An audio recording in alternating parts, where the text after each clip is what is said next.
dans ce tableau, il y a 75 performeurs. Il y a 2 drag queens, 2, qui performent chacune 45 secondes. C'est tout. C'est là où ces attaques ont été quelque part démesurées et ont catalysé une sorte de haine avec un S cumulé. Racisme, homophobie, grossophobie, antisémitisme, transphobie, ça va dans tous les sens. Et d'un coup, je me dis, tiens, je fais rire mes camarades, mais c'est pas le même rire. Qu'est-ce qui se passe? Le théâtre me disait, hey, ici, dans mon endroit, ce que tu es tout ce que j'attends. Ce n'est absolument pas une problématique. Tu es justement, dans ta singularité, le bienvenu chez moi. Et c'est avec cette singularité qu'on va travailler. J'aimerais mourir en ayant prouvé que la culture, le théâtre notamment, et c'est pas contre les autres, mais bon, c'est ma chapelle, est essentiel et obligatoire. Bonjour à toutes et à tous. Avant de plonger dans l'incroyable histoire de mon invité, n'oubliez pas de vous abonner à la chaîne Pause. C'est un grand soutien pour nous. Et bien sûr, n'hésitez pas à liker et à commenter la vidéo. C'est un plaisir de vous lire chaque semaine. Merci beaucoup et bonne écoute. Bonjour à toutes et à tous. Je suis Alexandre Mars et vous écoutez Pause, le podcast où on prend le temps.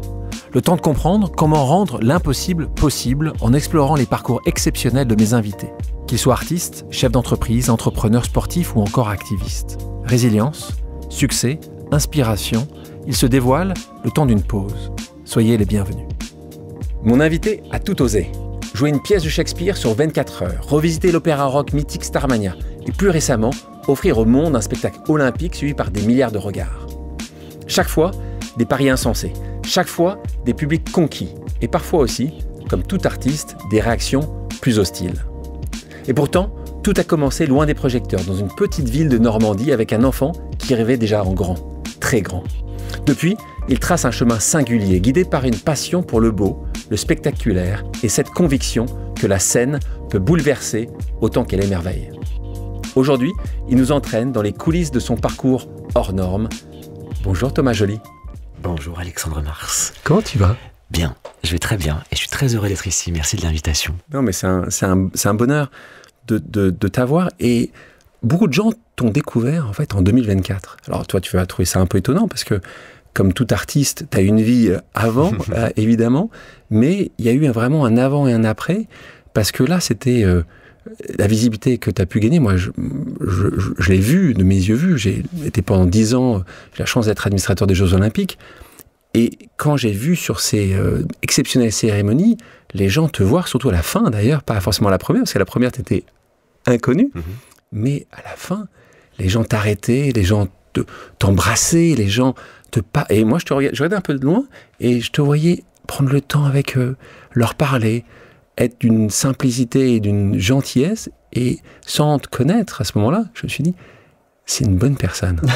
J'allais pas non plus les insulter. Non, mais toi et moi, on peut connaître certains artistes qui pourraient passer à mettre Mais toi, tu t'arrêtais et tu passais du temps. Parce que ces gens qui continuent encore de m'arrêter chaque jour me font beaucoup de bien et m'aident aussi à processer ce qu'on a fait.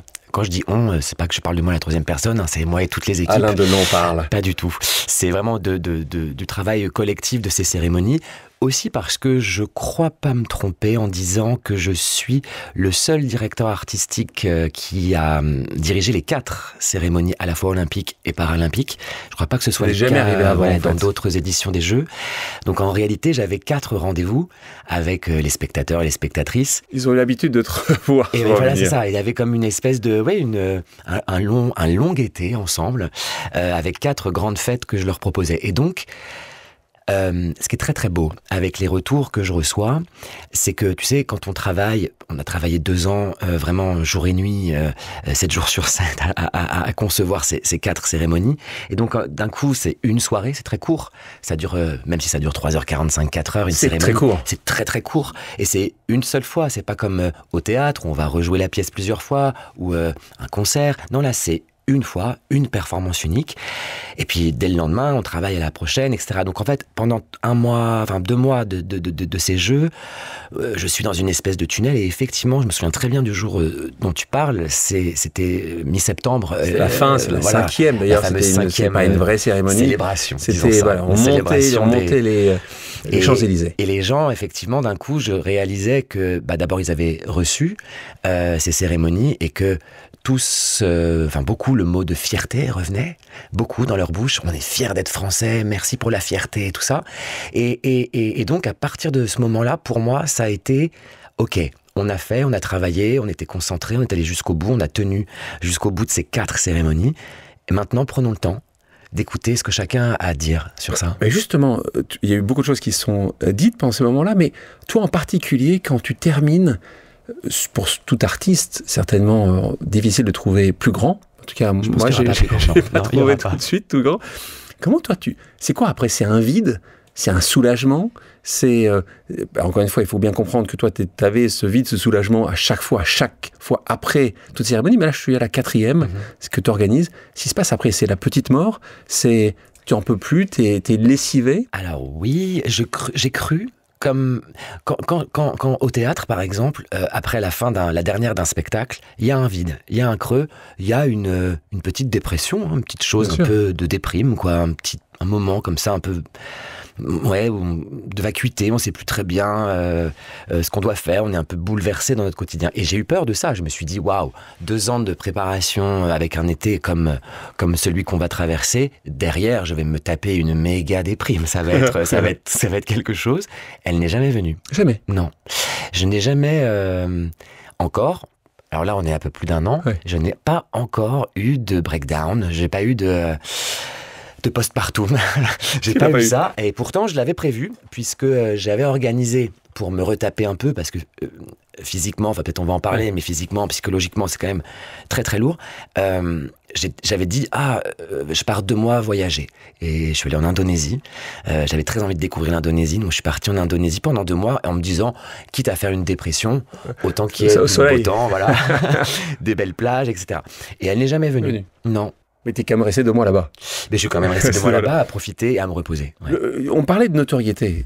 Pour certaines personnes, parfois, certains artistes, c'est un objectif, c'est une volonté.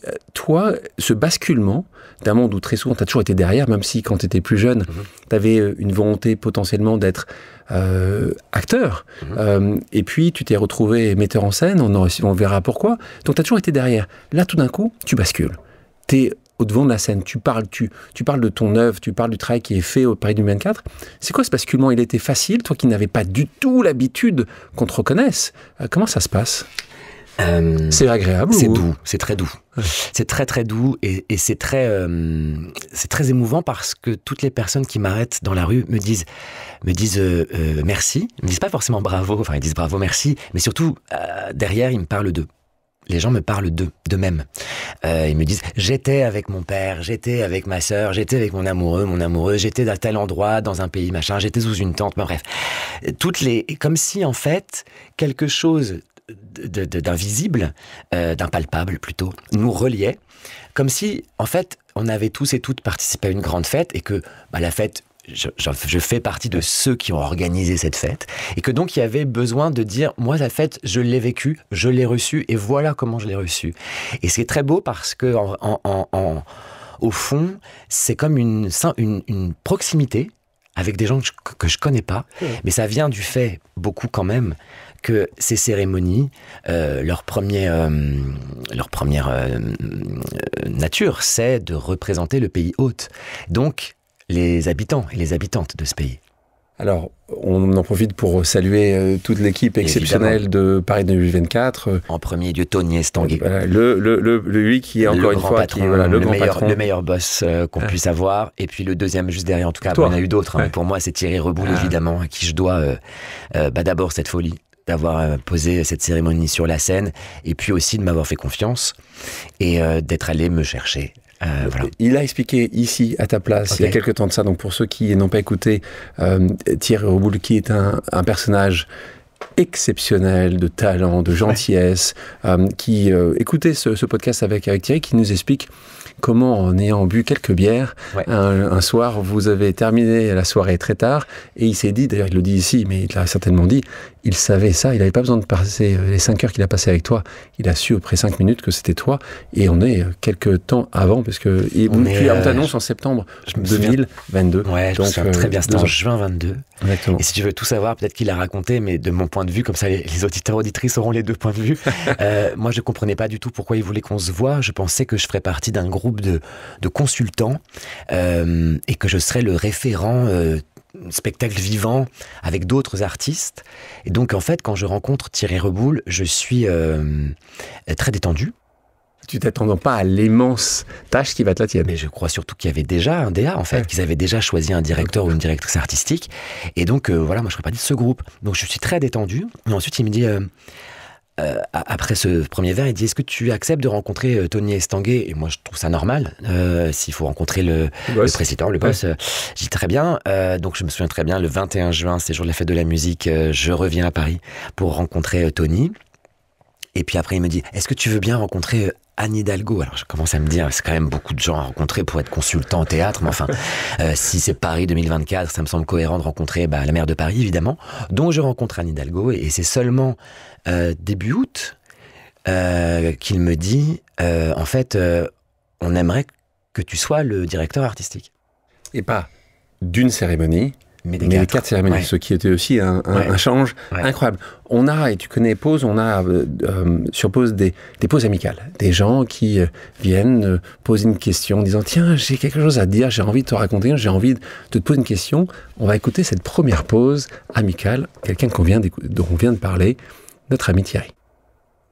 Coucou Thomas, écoute, moi j'ai une question à te poser. On a passé 2 ans quasiment jour et nuit ensemble, je crois qu'on peut dire ça. Je voulais juste savoir si je te manquais. Allez, je t'embrasse. Regardez, les petits poils, avec quoi entendre Thierry. Faut pas faire des trucs comme ça. Comment dire?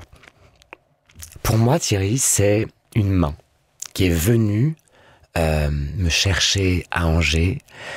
Comme je le disais au début, je n'ai pas compris exactement pourquoi, mais tout de suite, j'ai aimé son audace, j'ai aimé comment il parlait de la cérémonie, comment il l'avait déjà complètement intégré dans sa chair. Parce que moi, quand j'arrive, Thierry, ça fait déjà 3 ou 4 ans qu'il est en train de travailler à la scène, à cette idée contre vents et marées, avec beaucoup de scepticisme, etc. C'est lui, quand même, l'architecte de tout ça. Et tout de suite, je me sens face à quelqu'un dans lequel je me reconnais. Dans la folie, c'est possible. Dans le voilà. Est-ce que appelons ça de la folie, mais moi j'appelle ça de l'ambition. Et j'aime bien ce mot. Souvent on dit oui l'ambition, mais en fait c'est beau d'être ambitieux, d'ambitionner plus grand, autrement. Ce que toi, t'es le plus jeune âge, toi. C'est dans ton langage. En fait. Exactement. Et donc pour répondre à sa question quand même. Immédiatement, je me sens une affinité avec Thierry immédiate. Et surtout, Thierry a été, pour moi, un bouclier, un ami, un réconfort, un allié de tous les jours. Dans l'âpreté, dans la difficulté, dans la pression, dans des situations rocambolesques, que ce soit avec la scène, avec des politiques, avec des artistes, bref, on était dans tout ce tourbillon ensemble. Et vraiment, c'est le meilleur capitaine de navire qu'on pouvait. Moi, je suis le mousse à côté, quoi. Tu vois, vraiment, donc il me manque. Oui, il me manque parce que. Mais je pense que c'est bien aussi qu'on se manque un peu, d'une certaine manière. Chacun dans nos vies, nous avons nos projets respectifs. Mais j'aimerais follement qu'on reparte à l'aventure sur quelque chose un jour. J'attends ça avec énorme impatience. Quand il te propose ça, et quand tu prends un peu de recul, est-ce qu'à un moment tu doutes? Est-ce que toi tu fais partie de ces gens qui apprécient le doute, qui sont plus forts avec le doute, ou tu ne doutes pas une seule seconde, on te propose, tu te plantes, et tu le dis très bien, il faut bien comprendre, c'est du spectacle vivant qui ne se répète pas. Non. c'est très différent d'être dans ton théâtre où potentiellement le lendemain, tu peux faire un peu mieux. Il n'y a pas de lendemain. Non, c'est une fois. Le doute est créatif.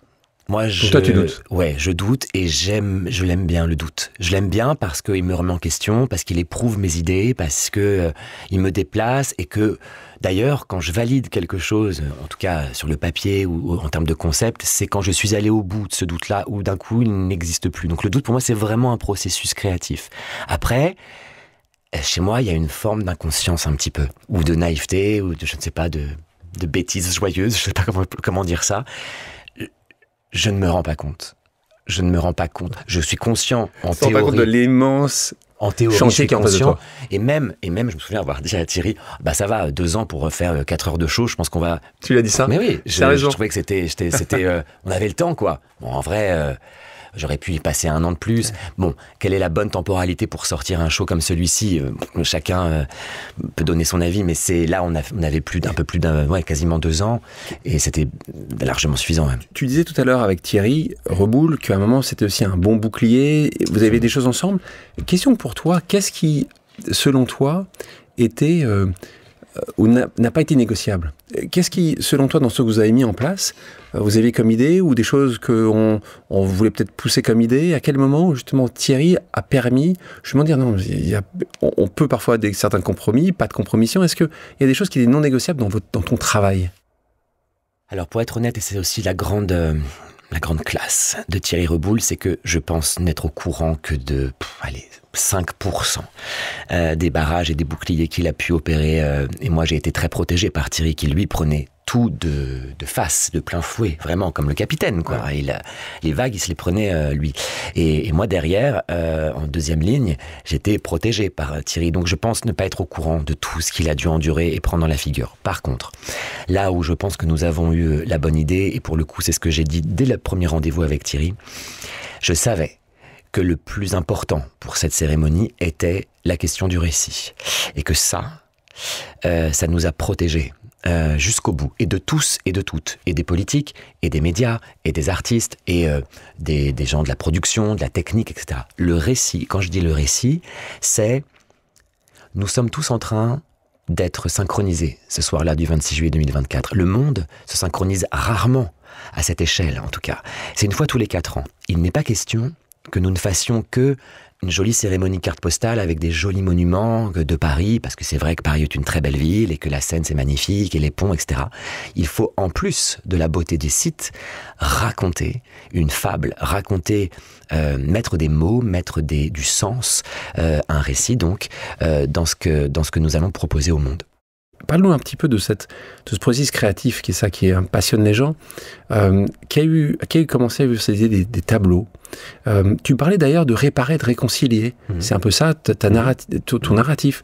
Explique-moi justement comment tu as ces discussions-là. Qui a ces idées de tableau au départ? Quand tu parles de réparer, qu'est-ce que tu veux dire par réparer ou réconcilier? Justement, amène-nous justement dans ce travail narratif. C'était le premier truc, vraiment pour moi, dans la poursuite de ce que je disais. On va faire des belles images, on va faire des choses éblouissante, artistiquement, ça c'est super, mais on a besoin aujourd'hui d'un récit qui nous recolle les uns avec les autres, parce qu'il y a une sorte de réalité, enfin en tout cas de mouvance, de la division, de la dissension, dans laquelle certaines personnes, j'imagine, ou certains médias ou quoi, trouvent leur intérêt. Oui, annoncer une mauvaise nouvelle, faire peur aux gens, ça fait du clic, ça fait du buzz, ça fait du commentaire, et donc peut-être que c'est intéressant pour certains médias, certains journalistes ou certaines personnalités politiques. Mais en réalité, on parle bien trop souvent des choses qui nous divisent, et moins souvent des plus nombreuses choses qui nous rassemblent. Et moi, j'avais envie ce jour-là de dire, d'ailleurs la cérémonie s'appelait Ça ira, de dire, en vrai, regardons-nous, considérons-nous, on a beau être différents, on a plein de points communs, et on peut être en désaccord, le désaccord n'étant pas le conflit, on a le droit de vivre ensemble en paix, joyeusement, respectueusement, même en n'étant pas d'accord. C'est pour ça que dans les tableaux, il y avait des rencontres quasi improbables, enfin que les gens ont dit improbables, mais qui pour moi n'ont jamais été dans mon esprit. Qu'on peut croire hermétique. Par exemple, l'opéra et le métal, par exemple, Aya Nakamura et la garde républicaine, le rap et le baroque, enfin la musique baroque, le chant, le break, pardon, et le baroque, etc., etc. En vrai, pour dire, rencontrons-nous, nous avons des territoires en commun. Et ces tableaux, ils naissent donc de ce récit. Immédiatement, je dis à Thierry et à Tony d'ailleurs, les premières personnes que nous devons engager, c'est pas forcément des directeurs musicaux, directeurs de la mode, etc. C'est plutôt d'abord des auteurs et des autrices. Donc on fait appel à Fanny Herrero, Patrick Boucheron, Leila Slimani et Damien Gabriac. Et pendant 3 mois, nous 5, nous arpentons la Seine, donc les 6 km x 2, parce qu'il y a 2 quais, donc ça fait 12, les ponts, en bateau, à pied. On cumule l'entièreté de tous les matériaux qui concernent ce monument, ce bâtiment, des chansons, du cinéma, de la peinture, de la photographie, bref, tout ce qui a été déjà créé autour de ces 6 kilomètres. Et avec toute cette matière, eh bien, on tire 12 fils pour faire 12 tableaux qui nous semblaient être 12 entrées dans la France, permettant en fait de créer ce grand nous. Moi j'appelais ça le grand nous, puisque ce soir-là, on disait à tous les athlètes et au monde entier bienvenue chez nous, et donc il fallait bien qualifier ce nous. Donc la base c'est la scène, et ensuite le deuxième inspiration c'est le modèle républicain. La République, qui est un beau modèle, perfectible, mais qui nous permet quand même à tous et à toutes de bien vivre ensemble. 12 tableaux, il y en a un que tu préfères, que tu as préféré? Choisir entre tous mes enfants, mais ça c'est pas bien. Il y en a 12, sympa. mais qui a 12 enfants? T'es vraiment fou. Hein. Alors, une toute petite préférence. Écoute, souvent quand je repense à la cérémonie, je repense au tableau égalité, celui de Aya et de la garde républicaine, parce qu'il est pour moi parfait. Voilà, c'est pas du tout prétentieux de le dire, c'est juste que dans son élaboration, jusque dans sa réalisation, jusque dans la performance finale, pour moi, il est parfait, pas seulement en termes d'exécution, mais aussi en termes de réception et de cumul des messages qui sont divers. Il n'y avait pas qu'une chose à retenir de ce tableau. Moi, je me souviens que vous avez réussi à garder le plus possible la confidentialité. Je sais que c'était un sujet extrêmement important de votre côté, tu le sais bien. Très bien. Et j'ai eu, celui-là, il avait percé. Et je me souviens, ça a commencé à voir les haters, donc les gens qui, on les a retrouvés quelques temps après, quelques heures après la cérémonie, on va en parler. Mais quelques mois avant, ils étaient déjà là, en disant comment c'est possible, comment à l'époque c'était Nakamura qui aurait pu chanter Edith Piaf, donc il y avait un peu de tout en même moment. Fantasme, ouais. Et là, tu commençais déjà à sentir qu'il y avait quand même une polarisation qui existe évidemment malheureusement dans notre société. Est-ce qu'il y a des tableaux que tu n'as pas pu faire? Est-ce qu'il y a des tableaux qui n'ont pas été faits parfaitement du fait du temps? Est-ce qu'il y a des choses qui t'ont manqué? Mais je ne sais combien de versions nous avons faites de la cérémonie. Je crois qu'il y a pour certains tableaux, il y a peut-être 90 versions. Parce que, pour que les gens comprennent bien aussi ce que c'est que créer, pas que une cérémonie créée tout court, en tout cas dans le spectacle vivant. En vrai, nous avons d'abord une idée, un récit, donc quelque chose qui est écrit. Ensuite, ce récit, il est traduit, donc en musique, en costume, en chorégraphie, en scénographie, etc. Mais tout ça sur plan, sur dessin, voilà, une traduction conceptuelle de ce récit. Et ça, c'était fini en juin 2023. Moi, la première cérémonie que j'ai vue, ouais, qu'on avait conçue, on avait terminé le travail en juin 2023. Tout le travail entre juin 2023 et juillet 2024, c'est l'inscription de ce rêve dans la réalité. Et quand je dis inscription, je devrais plutôt dire bataille. C'est une bataille quotidienne et diverse à tous les endroits, parce que tout dit non. La scène, elle a dit non, souvenons-nous, elle était à une hauteur bien trop haute pour le mois de juillet, elle devait être à une hauteur du mois d'avril d'habitude, elle était en crue, et que quand même, genre une dizaine de jours avant la cérémonie, il était probable que les bateaux ne puissent pas passer sous les ponts, alors que tout le concept résidait là-dessus. Donc qu'est-ce que nous avons fait ? Eh bien, une version sans bateau. Elle existe, cette version sans bateau de la cérémonie. le pont, la résistance des ponts, le vent, comment le vent s'engouffre dans ce tunnel, dans ces tunnels de ponts ou de fleuves, les bâtiments qui sont pour beaucoup d'entre eux, quasiment la majorité en tout cas, du patrimoine. Et la pluie. Et juste, donc ça c'est pendant un an. Et ce qui est fou dans cette aventure, mais qui est un cadeau quelque part aussi pour la créativité, pour le spectacle et pour montrer sa puissance. C'est Résilience. Et sa résilience, absolument. Enfin, la résilience, c'est que le dernier moment, mais pas seulement la journée, il a plu de 19h30 à 23h30. Voilà. Et que à Paris, ce soir-là. Parce que ma famille était en Rouen, tu vois, pas très loin au-dessus de Paris. Il faisait très beau, hein. Et quand on dit, pour ceux qui n'étaient pas à Paris et ceux qui ont juste regardé les cérémonies, souvent on ne voit pas à la télévision la pluie. C'était pas quelques gouttes. C'était une pluie comme on voit rarement. Et comme on n'avait pas du tout prévu, parce qu'évidemment, on avait parlé de ça en amont à Paris 2024, et normalement, il pleut une fois, 2 fois dans le mois de juillet, et pas forcément à ce moment-là, et pas forcément tant que ça. Là, tu as vraiment un désalignement des étoiles très fort. On revient sur cette première cérémonie, on parle de ce moment exceptionnel, le retour que les gens ont vécu en la regardant. Toi, tu sors de là, il faut bien comprendre, ça c'est important. 2 choses importantes que les gens doivent comprendre. Tu n'as pas de répétition possible, parce que, évidemment, en tout cas, sur la scène, parce qu'on ne doit pas montrer quoi que ce soit. Donc, tu peux le faire dans des hangars, ce que vous avez fait, hangars, mais donc ça aussi, c'est un point extrêmement difficile pour vraiment voir la qualité et comment ça va rendre. Et puis, 3 très important, tu es dans une sorte de bunker éloigné, et la seule chose que tu as, c'est des collègues sympathiques et adorables de Paris 24 et de tes équipes, et des écrans.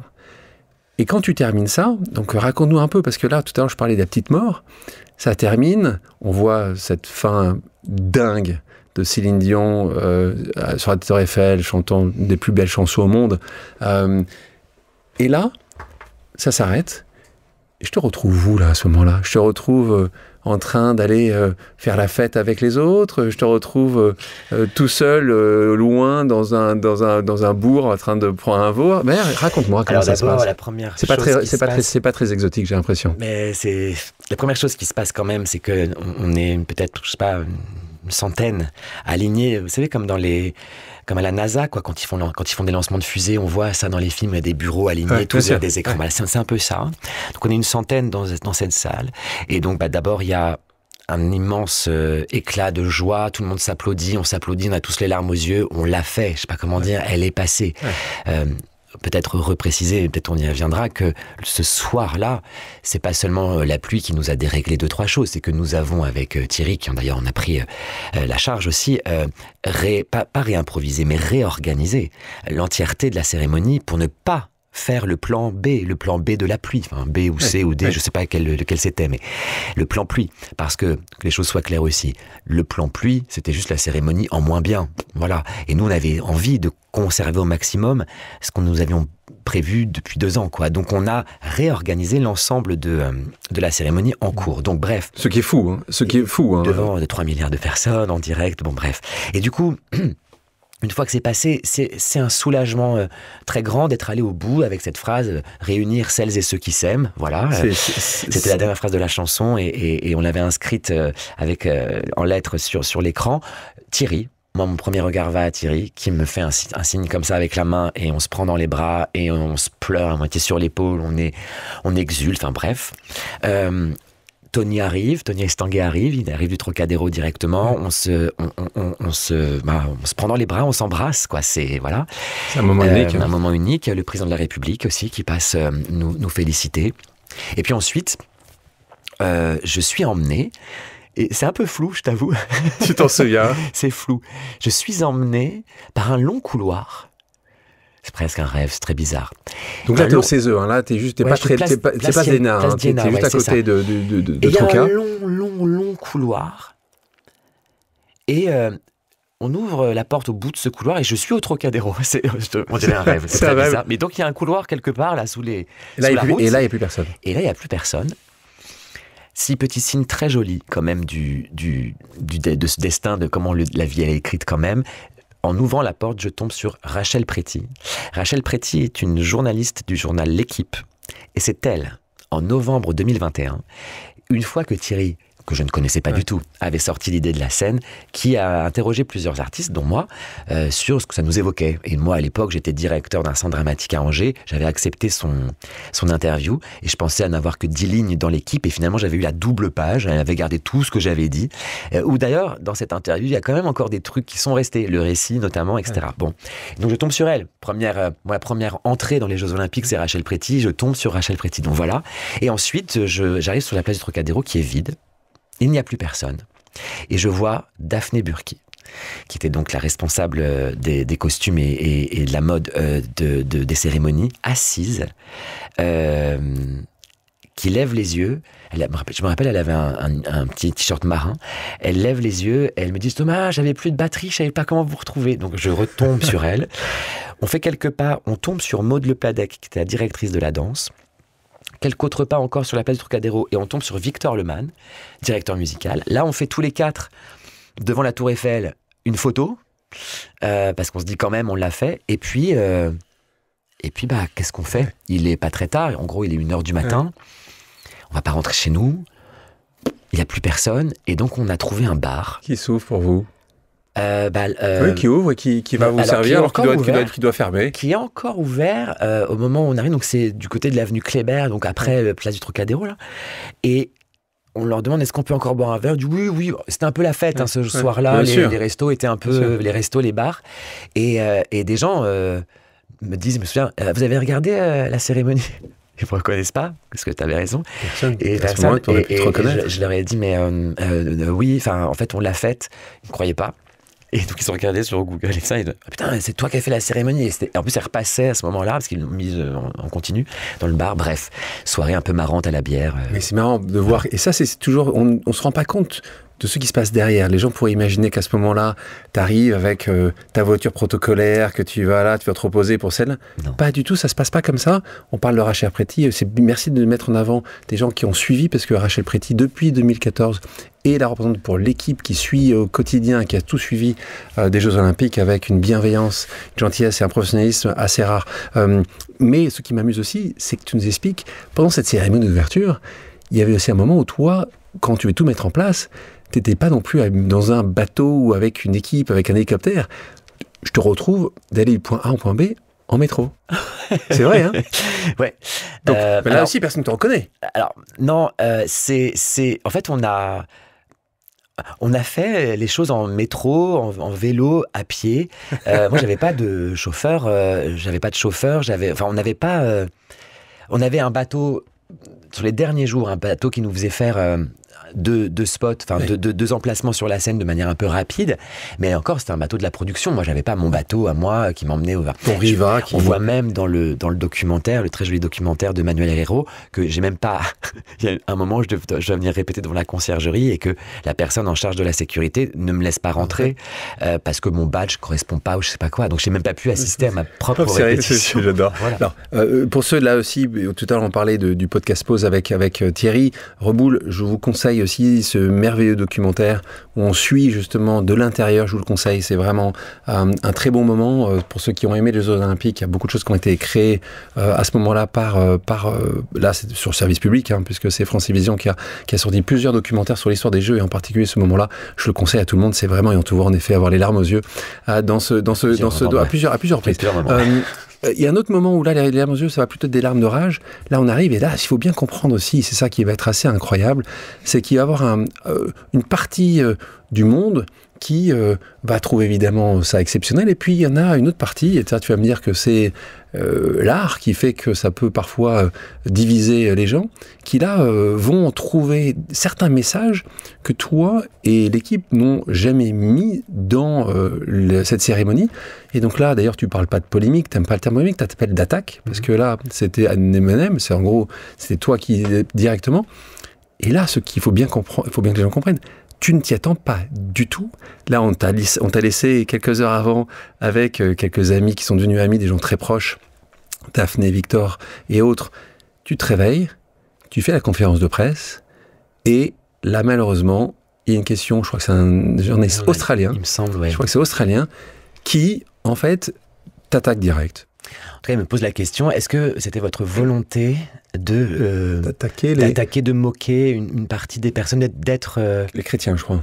Oui, c'était ça. Mais la question, je ne sais plus exactement, est de volonté de moquer. Bon. Et en fait, je comprends pas cette question parce que l'idée de la cérémonie, c'était... Oui, mais c'était surtout, justement, de contrer tout type de division et de dire que qui qu'on soit, quoi qu'on croit, peu importe comment on se définit, on se genre, notre sexualité, notre culture, notre langue, notre religion, notre couleur de peau, notre corps, enfin...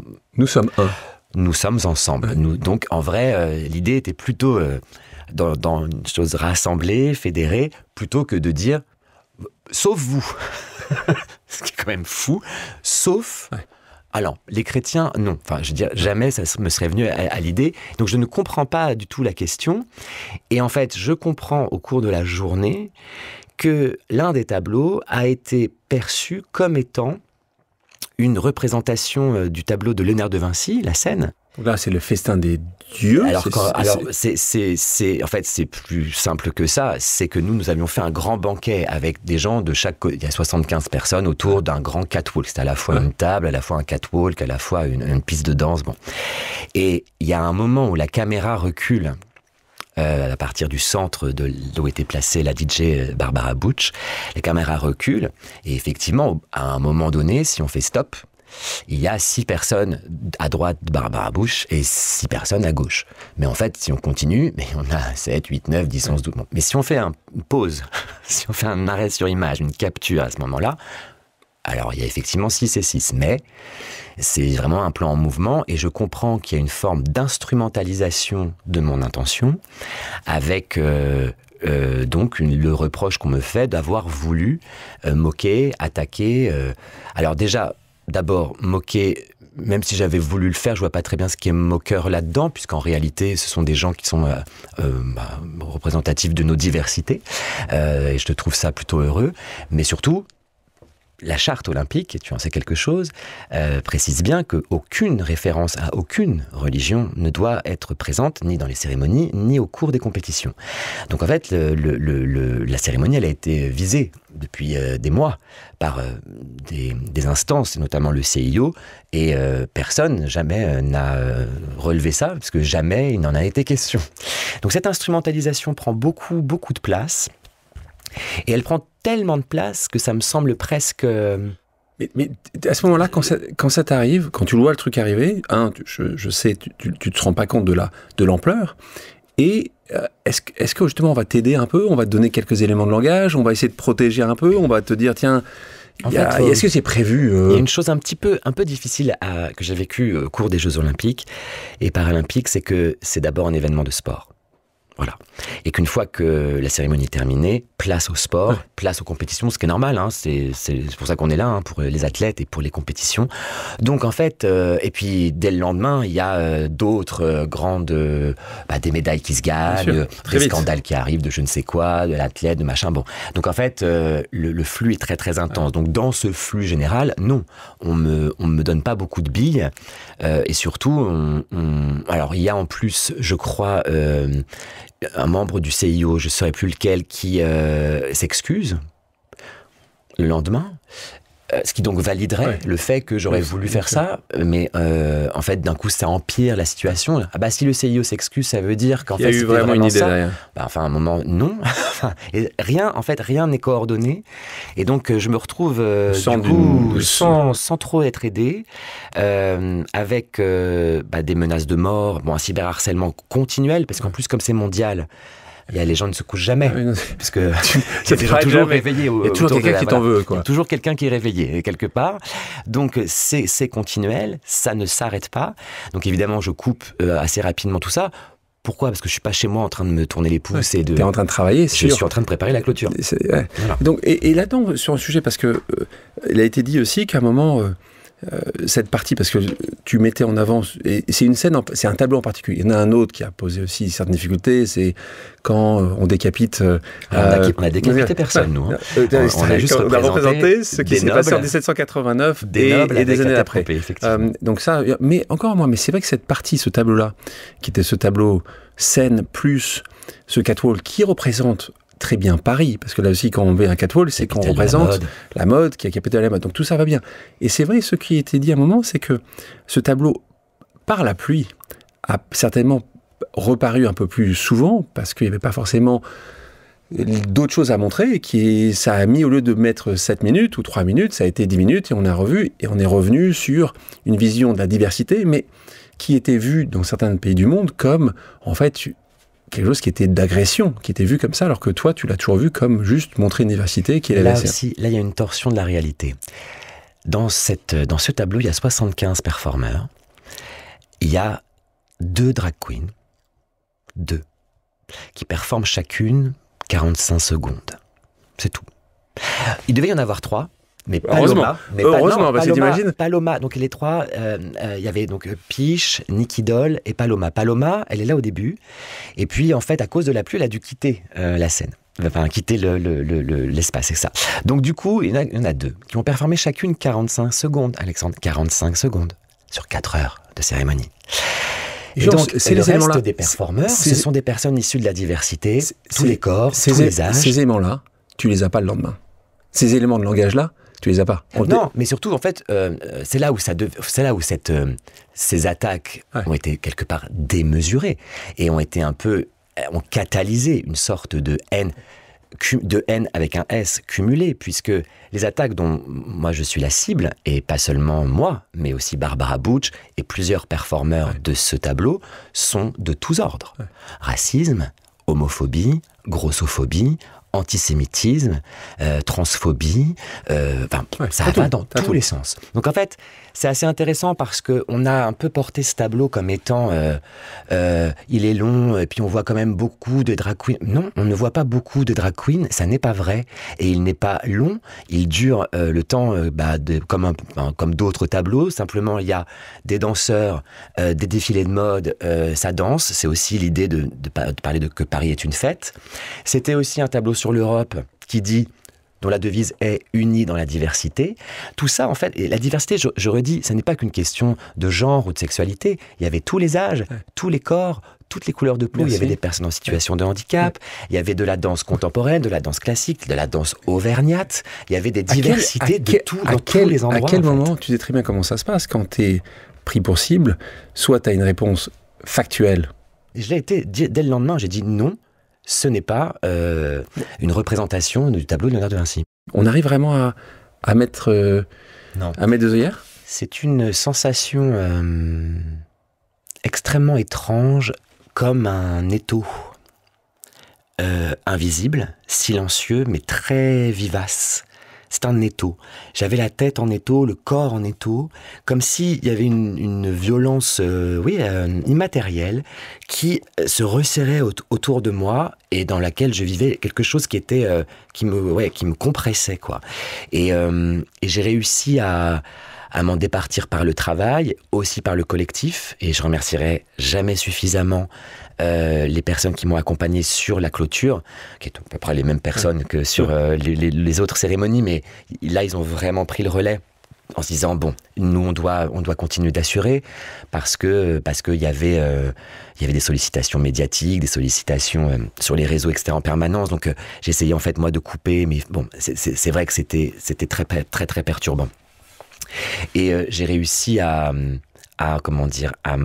complètement me détacher de ça simplement, et je le dis à toute personne qui pourrait connaître le cyberharcèlement, vraiment en coupant. Mais il n'y a pas d'autre solution, il faut être un peu radical. Jamais plus regarder ton compte. On enlève l'application, et d'un coup, effectivement, ça n'existe plus, parce que, Alexandre, ça n'a jamais existé ailleurs que là-dedans.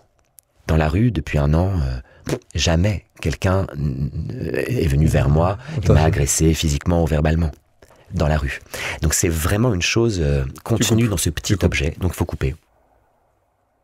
Là on parle de haine, hein, parce que c'est vraiment ça, une haine dirigée sur une personne, représentant certainement une organisation, mais pour le coup c'est toi qui représente ça, encore plus que n'importe qui, plus que Thierry, plus que Tony, c'est toi le directeur artistique, donc s'il y a quelqu'un de fautif pour les haineux, c'est toi. En te connaissant, en ayant parler avec des gens proches de toi, en creusant. Cette haine, tu l'as déjà vécue, en fait. Donc, plus jeune, harcèlement, et on va revenir sur plein de bons moments aussi de ta jeunesse, mais toi, c'est un truc qui revient à ce moment-là, quand tu te rappelles que ces moments du collège où des petits cons vont parce qu'ils te voient différent, parce qu'ils ont une idée de la différence qui n'est pas la même que la tienne. Toi, tu le dis très bien, c'est que leur monde n'est pas assez grand pour accepter le tien. C'est magnifique, c'est merveilleux de dire ça. Il y a un truc qui remonte à ce moment-là? Il y a en tout cas, effectivement, une espèce de réveil de ces sensations d'adolescent au collège, où effectivement, en fait, c'est comme une matière sur laquelle, de toute façon, tu n'as pas de prise. Plus tu te battras contre elle, plus ça va être servi contre toi, t'enfoncer. Plus tu vas essayer de lutter contre, plus en fait tu vas t'embourber.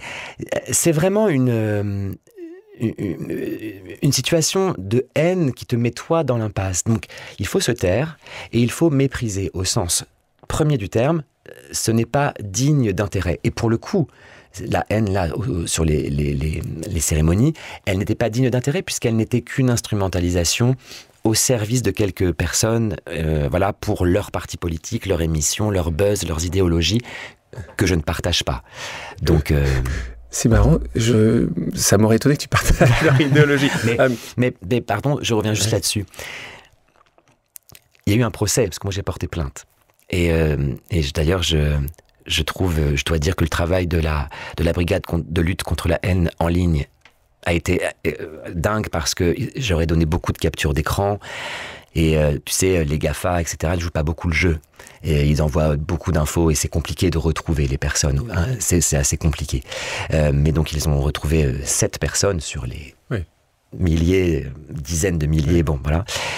Et en fait, quand on regarde les profils de ces personnes qui donc ont été condamnées. Hein, condamnées à quoi, d'ailleurs? À des stages de citoyenneté. Stages de citoyenneté. À 1 € symbolique. Et des stages de citoyenneté. C'est suffisant pour toi? C'est ce que j'avais demandé, moi. Des stages de citoyenneté, au sens où, pour moi, en fait, et bon, d'abord, que les choses soient bien claires, on ne cyberharcèle pas ou on ne harcèle pas impunément. Il y a des lois qui protègent les personnes qui sont cibles de harcèlement ou de cyberharcèlement, et c'est bien qu'elles soient appliquées. Donc là-dessus, vraiment, la brigade de lutte contre la haine en ligne, et puis le procès, bon. Mais réfléchissons au fait que ce soit ces gens qui aient été à la barre et qui aient été condamnés, qui ont commis des délits, et donc sont aujourd'hui des délinquants, qui en fait n'ont suivi que des personnes qui, à longueur de temps, ne parlent que de la délinquance, mais finalement, dans cette histoire, en tout cas, la génère. C'est là où moi je crois qu'il y a quelque chose où il ne faut pas se tromper. Quand on est une personne influente, politique, journaliste, personne influente sur les réseaux sociaux, et qu'on fait un tweet qui induit quelque chose qui va donc générer de la haine, on n'est pas inquiété, ces personnes ne sont pas inquiétées. Et en fait, toutes les personnes qui les suivent, peut-être de manière un peu trop naïve ou trop directe, eh bien elles vont se retrouver à la barre. Et je trouvais qu'il y avait une situation assez... finalement injuste. C'est juste parce que injuste pour ceux qui a vraiment été c'est juste parce que si tu vas cyberharcèle, bon, tu es condamné, ça c'est juste, mais c'est quoi la responsabilité des personnes qui, avec leur influence, envoient et génèrent une haine, des haines. D'ailleurs, les peurs, les colères, les haines se fédèrent beaucoup plus que la joie et les idéaux.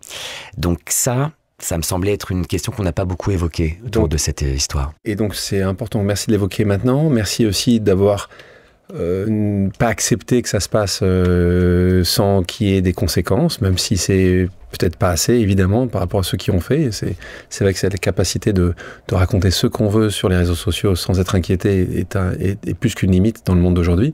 Il faut aussi parler du 3018, qui est un numéro à appeler, que je conseille évidemment toute personne qui est harcelée, cyberharcelée, 3018, appelez ce numéro-là, n'acceptons pas, évidemment, et parlons-en, et puis essayer de protéger ceux qui sont, qui peuvent être harcelés. Absolument. Là, tout à l'heure, tu parlais de Rouen. C'est important, Rouen, parce qu'on a un petit village qui s'appelle la rue Saint-Pierre, qui est le village où tes parents t'ont vu grandir, avec ta sœur Louise, et donc, dans ce petit village, 780 habitants, on n'est pas...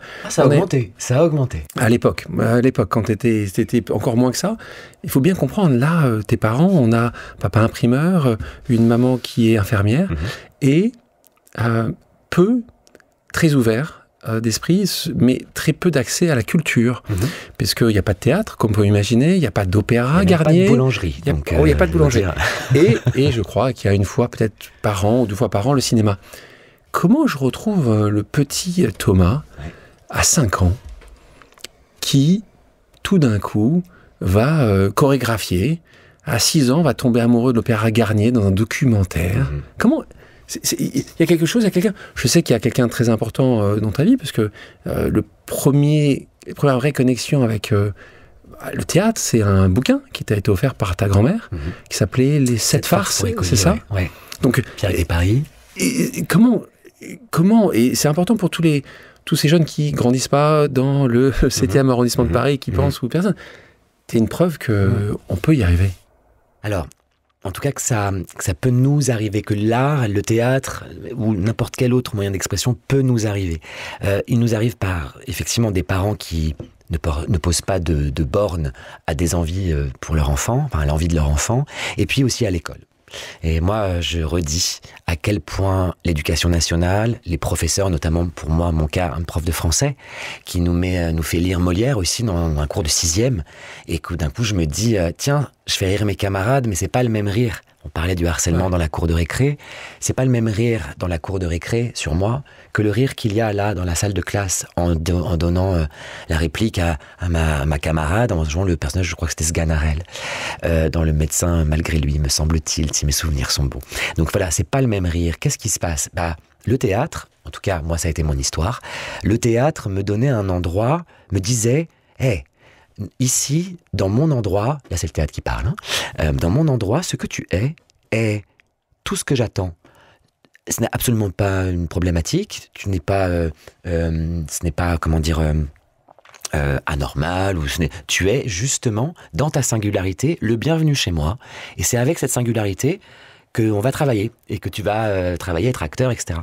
Et donc, le théâtre a été, c'est vrai, une occasion de me trouver et d'avoir aussi des armes, et de faire connaissance avec moi, de se familiariser avec qui j'étais. Et donc, ça arrive aussi parce que, oui, mes parents, quand je leur dis que j'ai envie de faire du théâtre, ils font « Ok ». Avant ça, j'avais dit « Je voudrais faire de la danse classique » parce que j'avais vu, effectivement, je voulais être un petit rat de l'opéra. La GRS. Et pour la petite histoire, c'est que je faisais donc... Ils m'ont dit « Ok, si tu veux faire de la danse classique, donc, je sais pas, j'ai 5 ans, quelque chose comme ça. Très bien, tu veux faire de la danse classique. » Donc, il y avait de la danse classique au village d'à côté, dans la salle des fêtes du village d'à côté, et je sais que j'ai arrêté parce que je trouvais que la salle des fêtes était moche. Assez grandiose. Elle était moche. Alors que moi, je voulais de l'or et tout ça. De l'or de l'opéra Garnier. Tu voulais Garnier, quoi. Voilà, j'avais déjà ça. Bon. Et puis, il y a eu de la GRS aussi, où première chose aussi où je me confronte, j'ai adoré la GRS, mais c'était pas ouvert et ça ne l'est toujours pas. Pour les garçons. Pour les garçons. En tout cas, pour les compétitions. Les compétitions, en tout cas aux Jeux Olympiques, j'ai pas vu de garçons faire de la GRS. Et ça s'appelle de la GR maintenant d'ailleurs. Bref, donc voilà. Mais tu vois, alors là, tu me donnes énormément de contenu. On va commencer par ce moment qui est essentiel. Encore une fois, tu le comprends. C'est un message aussi, une discussion pour toutes les personnes qui nous écoutent, qui ont ces moments-là ou qui peuvent avoir ces moments-là. Toi, et merci de parler de ces professeurs, il y en a des exceptionnels, il y en a comme dans toute profession des moins bons, mais partons du temps sur les très bons. Là, on parle de Madame Moir. Et ça me fait penser, il y a quelques temps de ça, j'avais ici ce comédien et cet acteur qui s'appelle Guillaume de Tonquédec, qui, comme toi, m'a dit, voilà, lui était dyslexique. Il voyait pas, il était mieux, enfin, et il a rencontré la lecture, l'écriture, et puis surtout le théâtre. Et qui, d'un moment, il s'est rendu compte, comme toi, un jour, quand il a parlé devant ses camarades et qu'il a récité, il a tout d'un coup eu quelque chose que les gens n'avaient pas. C'est-à-dire que les gens ne le regardaient pas. C'était au fond de la classe. Tout d'un coup, les gens le regardaient. Toi, je l'ai entendu comme ça, hein, t'es harcelé, si c'est pas matin, midi et soir, c'est quand même régulièrement. Et là, tout d'un coup, il y a un intérêt, il y a quelque chose qui se passe, c'est ça, tu te retrouves jeune, et là tu dis c'est pour moi. Ça aurait pu être autre chose, tu aurais dit sur toi, t'avais besoin d'un peu de reconnaissance? Alors, ça n'a rien à voir avec la reconnaissance, vraiment. Vraiment? Non. Tu n'avais rien à foutre? tout petit, je voulais être écrivain célèbre, que les choses soient bien claires. Écrivain, mais célèbre. Célèbre, c'est ça. Bon, et donc j'ai toujours adoré écrire, j'adore toujours d'ailleurs, mais bon, voilà, je ne suis pas un écrivain célèbre. Non, vraiment... T'as rien publié encore aujourd'hui, hein? Non. Sous ton nom, sur un autre nom? Non, rien du tout, pas de pseudo. Pas de pseudo. Le théâtre me donne cet endroit de pouvoir avoir ce que j'appelle le courage de l'honnêteté de soi. Ça demande du courage d'être honnête avec soi et ce qu'on est. Tu es vraiment honnête avec toi quand tu représentes justement des textes d'autres personnes? Eh ben, c'est justement ça le grand et magnifique paradoxe du théâtre. C'est que c'est pas nos mots, c'est pas nos vêtements, c'est pas notre histoire, c'est pas même notre maison, notre décor naturel. Enfin, c'est des décors, tout est faux. Et pourtant, parce que tout est faux et parce que je suis dans un endroit surexposé, eh bien justement, cette surexposition, j'en suis protégé. Je suis, en fait, l'artificiel protège le réel, le naturel, le sincère. Ouais. Voilà. Et en fait, avec tous ces artifices, je peux absolument être davantage moi que là, par exemple. Je suis avec toi, tu vois. Mais tu vois, là, il y a des caméras, il y a de la lumière, il y a de l'artifice qui nous permet d'être nous. Mais un plateau de théâtre, c'est dingue. On est poussé devant 1000 personnes, mais il ne peut rien nous arriver de mieux que de faire connaissance avec soi-même. Et c'est pas un rapport narcissique ou égocentrique, c'est vraiment que je suis la plus belle matière pour Roméo. Je suis moi-même la plus belle matière pour Richard III. Je suis la plus belle matière pour tel personnage, etc. Mais quand tu te retrouves en 6e, quand tu me le dis toi-même, tout d'un coup, il rigole pour autre chose, tu te dis pas qu'il y a quand même une connexion que tu vas avoir avec eux, tu n'en as rien à faire de tous ces jeunes, tu dis qu'ils sont de toute façon, il y a quand même pas quelque chose, tu te dis ça y est, j'existe dans leurs yeux? Non, pas du tout, pas une seule seconde. Non, j'existe dans mes yeux. Non mais vraiment, ça n'a rien à voir avec eux. Après, je vais être complètement transparent. Quand j'ai commencé le théâtre, l'idée après c'était de devenir Leonardo DiCaprio, très clairement. Et je voulais des Césars, des Oscars, des prix à Berlin, à Venise, à Cannes, etc. Bon, bah c'est pas arrivé comme ça, mais enfin c'est toujours pas arrivé. D'ailleurs, je n'ai toujours pas reçu d'Oscar, mais c'est pas grave du tout. En fait, donc c'est vraiment pas, c'était pas ce que tu recherchais. En fait, tu cherchais pas des amis, tu cherchais pas à être, à être bien, à être au monde bien. Moi. Mais c'est ça, moi, qui m'étonne avec toi, par rapport à d'autres personnes qui ont pu avoir une jeunesse complexe, pas à la maison, pour le coup, mais vraiment à l'école. Tu le dis, les ados, c'est des chiens entre eux, tu te retrouves en 6e, et ils sont vraiment durs.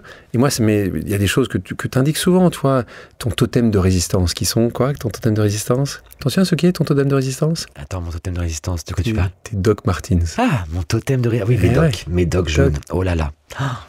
Ah ouais, mais les chaussures jaunes, c'est vraiment comme Dorothy dans Le Magicien d'Oz, tu vois. Elle met ses chaussures rubis, moi j'avais mes docs jaunes. C'est vraiment pareil. Surtout dans un collège de campagne, il faut se remettre un peu dans l'époque, on est dans les années 90, et j'arrive un matin et j'ai des docs jaunes. Je les voulais, ces docs, je sais pas pourquoi. Mais tu sais que tu t'es déjà harcelé, t'es déjà... abîmé, poussé, enfermé dans les toilettes. T'as tout ce qu'on peut pas imaginer pire. Et tu dis, tu sais quoi? C'est pas que je dis totem de résistance, j'adore ça. Tu sais quoi? Rien à foutre, je continue. En fait, j'existe et je ne vais pas me dissimuler à vos regards. Je ne vais pas me transformer. Je ne vais pas... je suis là, fait avec, en fait. Vraiment. Enfin, c'est ça que j'avais envie de dire aux autres. C'est ce que tu conseilles, c'est ce que tu conseilles aux autres? Parce qu'il faut être quand même sacrément costaud, hein. T'as jamais craqué, t'as jamais été... Si, non mais bien sûr, c'était pas simple, bien sûr. Ah oui, mais à un moment donné, c'est par là, en fait, que... Ce que j'appelle vraiment, je reviens sur le courage de l'honnêteté de soi, c'est-à-dire, je suis ceci, je suis ça, comme ça, je suis au monde de cette manière, je vais avoir le courage, et en fait, à partir du moment où on a ce courage-là, en vrai, on devient quasi invincible, quoi. C'est fort ce que tu dis. Après, ce qui n'est pas forcément facile pour tout le monde. Même pour moi, ça n'a pas été simple.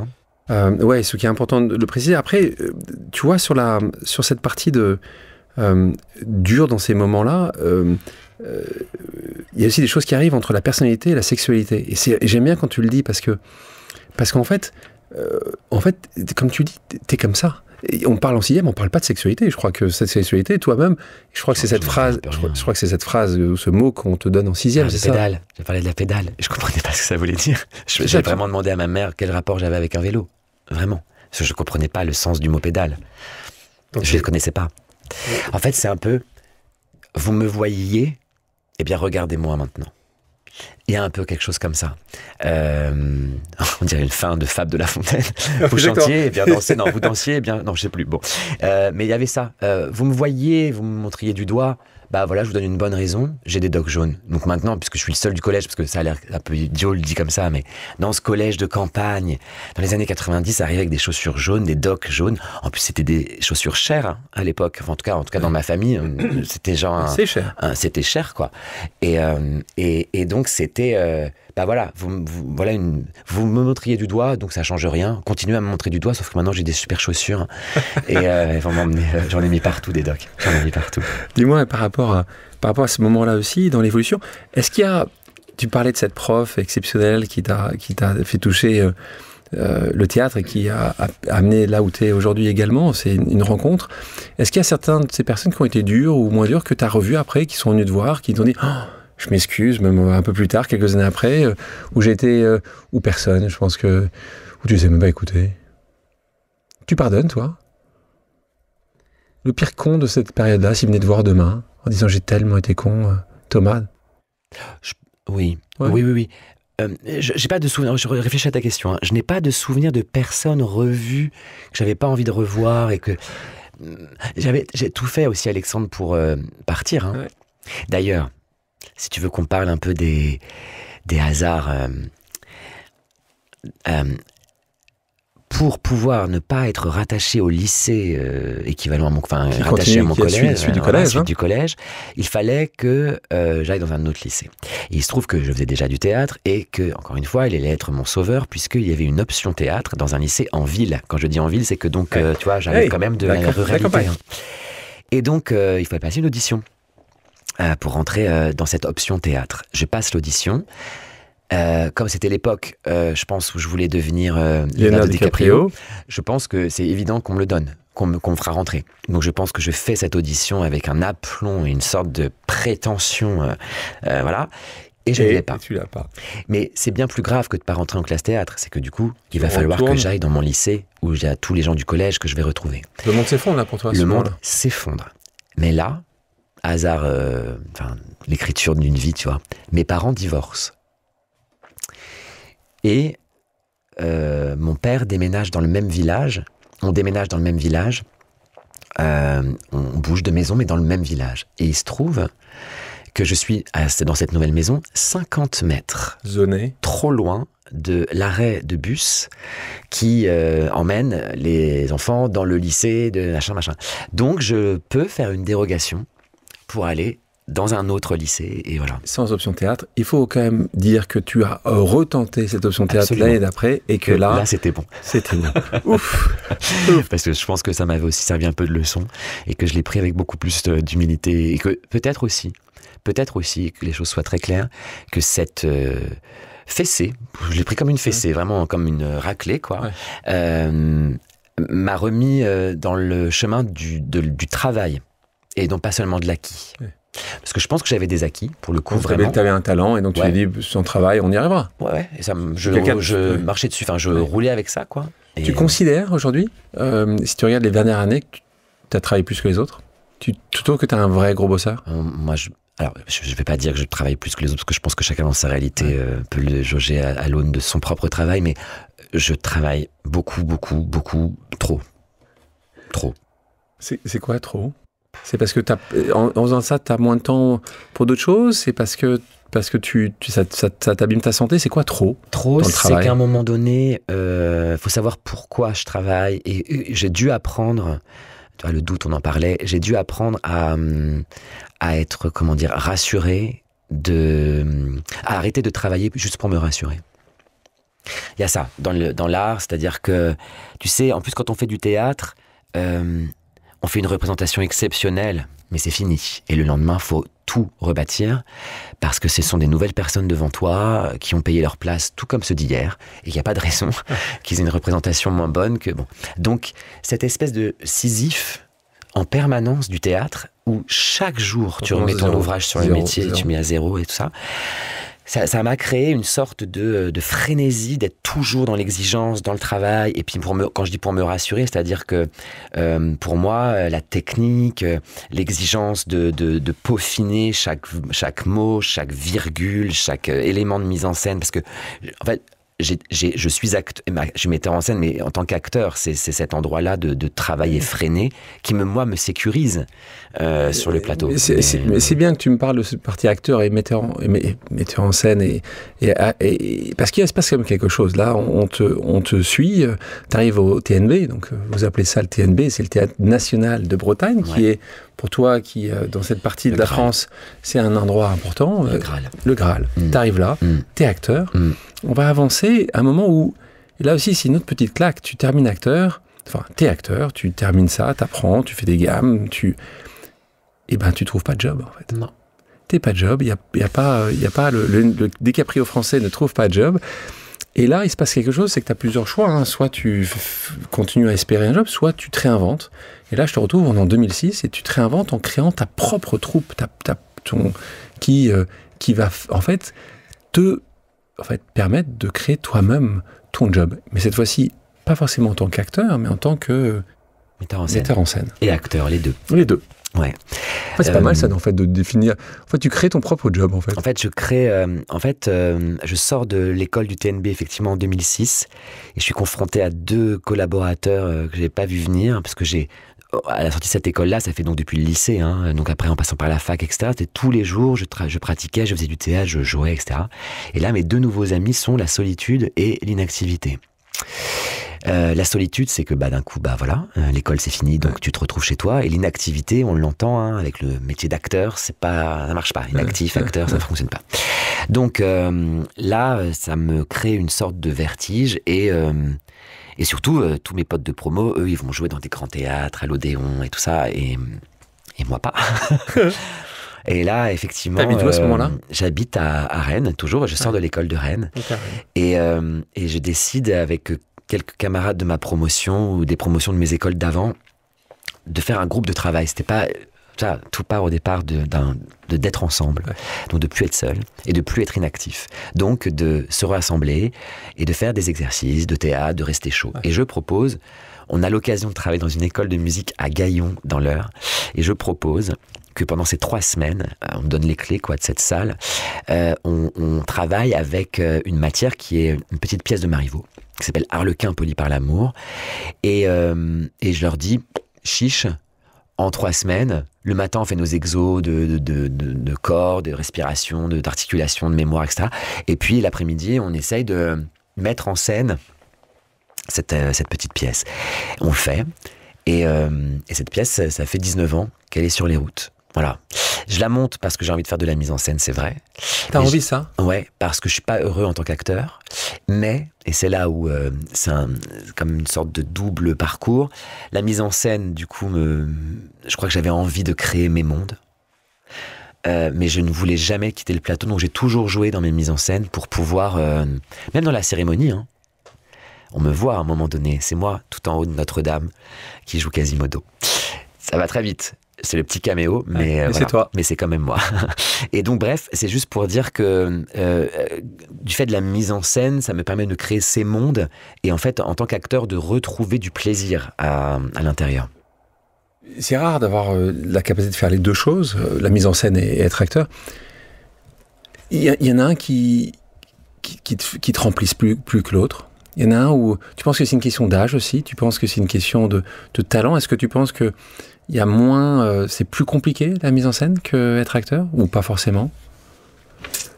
Il faut avoir d'autres qualités, assurément. Pour moi, la mise en scène, c'est un accident. Ouais, en vrai.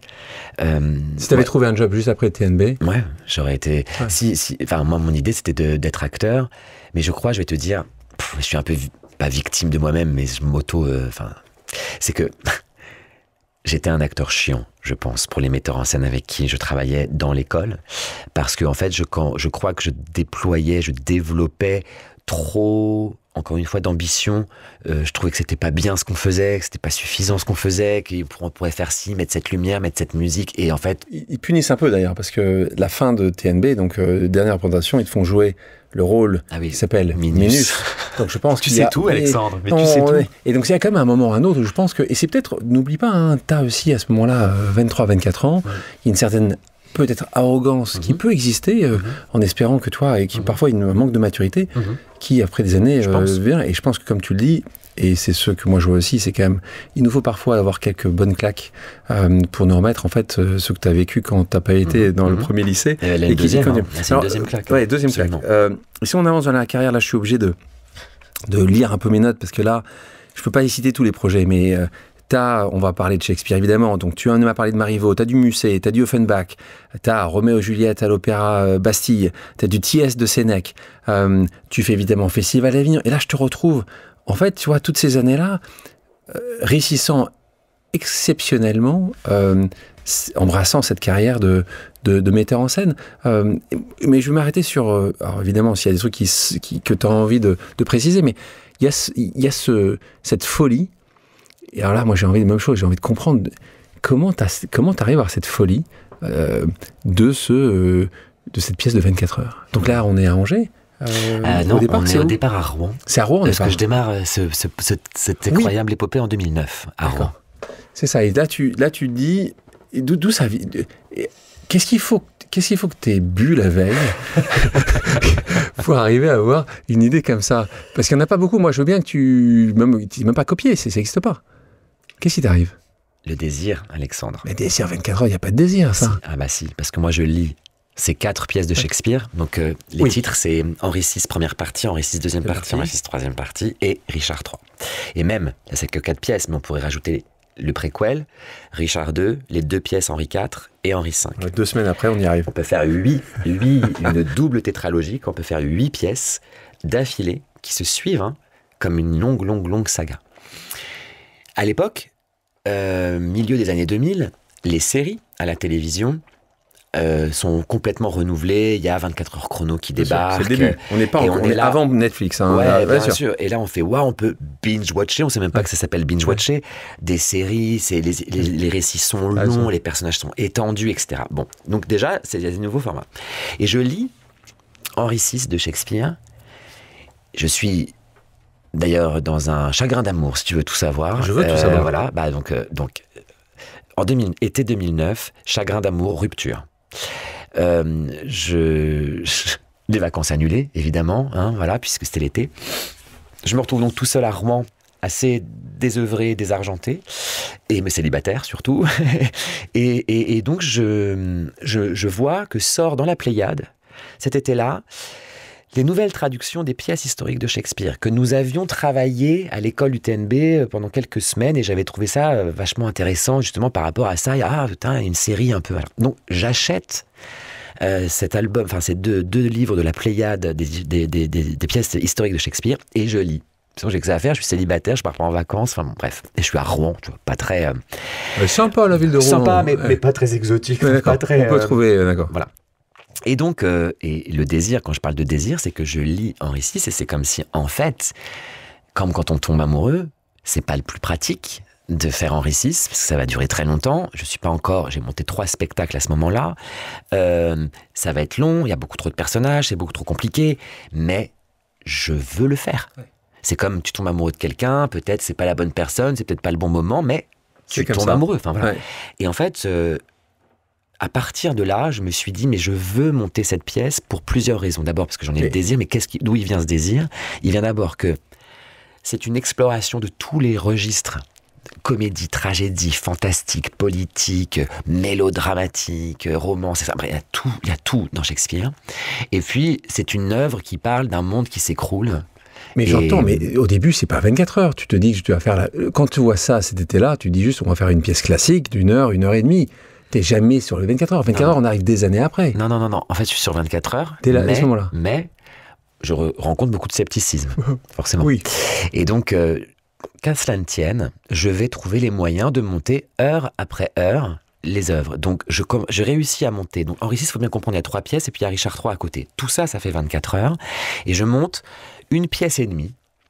J'arrive à monter, donc je démarre en 2009 et en 2012, j'ai 1 pièce et demie. Donc ça fait 8 heures qu'on joue. Les gens restent. Les gens attendent la suite. OK. Donc il commence à quelle heure quand tu faisais? C'est commence à quelle heure? On commençait à 14h, on finissait à 22h. Et donc, mais nous, donc ton acteur principal ou ton actrice principale, il doit apprendre 8 heures. Ouais. Attends, c'est que un tiers, parce qu'on va arriver à 24 Et c'est pour ça que j'essaie déjà d'imaginer ce que c'est après. Donc, fast-forward, continuons. Alors, attends, je te poserai la même question quand on aura 24 heures. Ensuite, on tombe dans une chose qui est un peu compliquée, et là, ça me rappelle assez fortement les cérémonies. On tombe sous quelques lois du travail, c'est-à-dire qu'au-delà de 8 heures, tu vois, pour les techniciens, pour les acteurs, pour les agents d'accueil, etc., ça devient... Voilà. Et on sent que c'est difficile, mais arrive dans l'aventure Olivier Pi, qui vient d'être nommé directeur du Festival d'Avignon, et qui me dit « Où en es-tu ton Henri VI? Est-ce que tu vas le finir ?» Je dis « J'aimerais bien. » Il me dit « Moi, je te propose de le finir pour Avignon 2014. » Là, on est en début 2013. Avignon 2014, OK. Et donc, ensuite, le TNB, François Le Pilouer, du directeur du TNB, dit « Bah, nous, OK, on se met aussi dedans. » Et hop, ça relance les 8... Enfin, 2 fois les autres, 8 heures. Voilà, exactement. Donc, on arrive à 18 heures, parce qu'on met les entractes après à un moment donné, donc ça fait 18 heures. Voilà. Et donc, j'arrive à Avignon en juillet 2014. Donc, j'ai commencé en 2009, juillet 2014. Et puis, on commence à 10h du matin et les gens quittent la salle à 4h du matin. Et en fait, à la toute fin de Henri VI, il y a Richard, futur Richard III, qui commence à faire ses complots en disant maintenant c'est moi, maintenant je vais faire en sorte d'avoir la couronne, etc., etc., etc. Et donc ça termine sur un climax de ouf.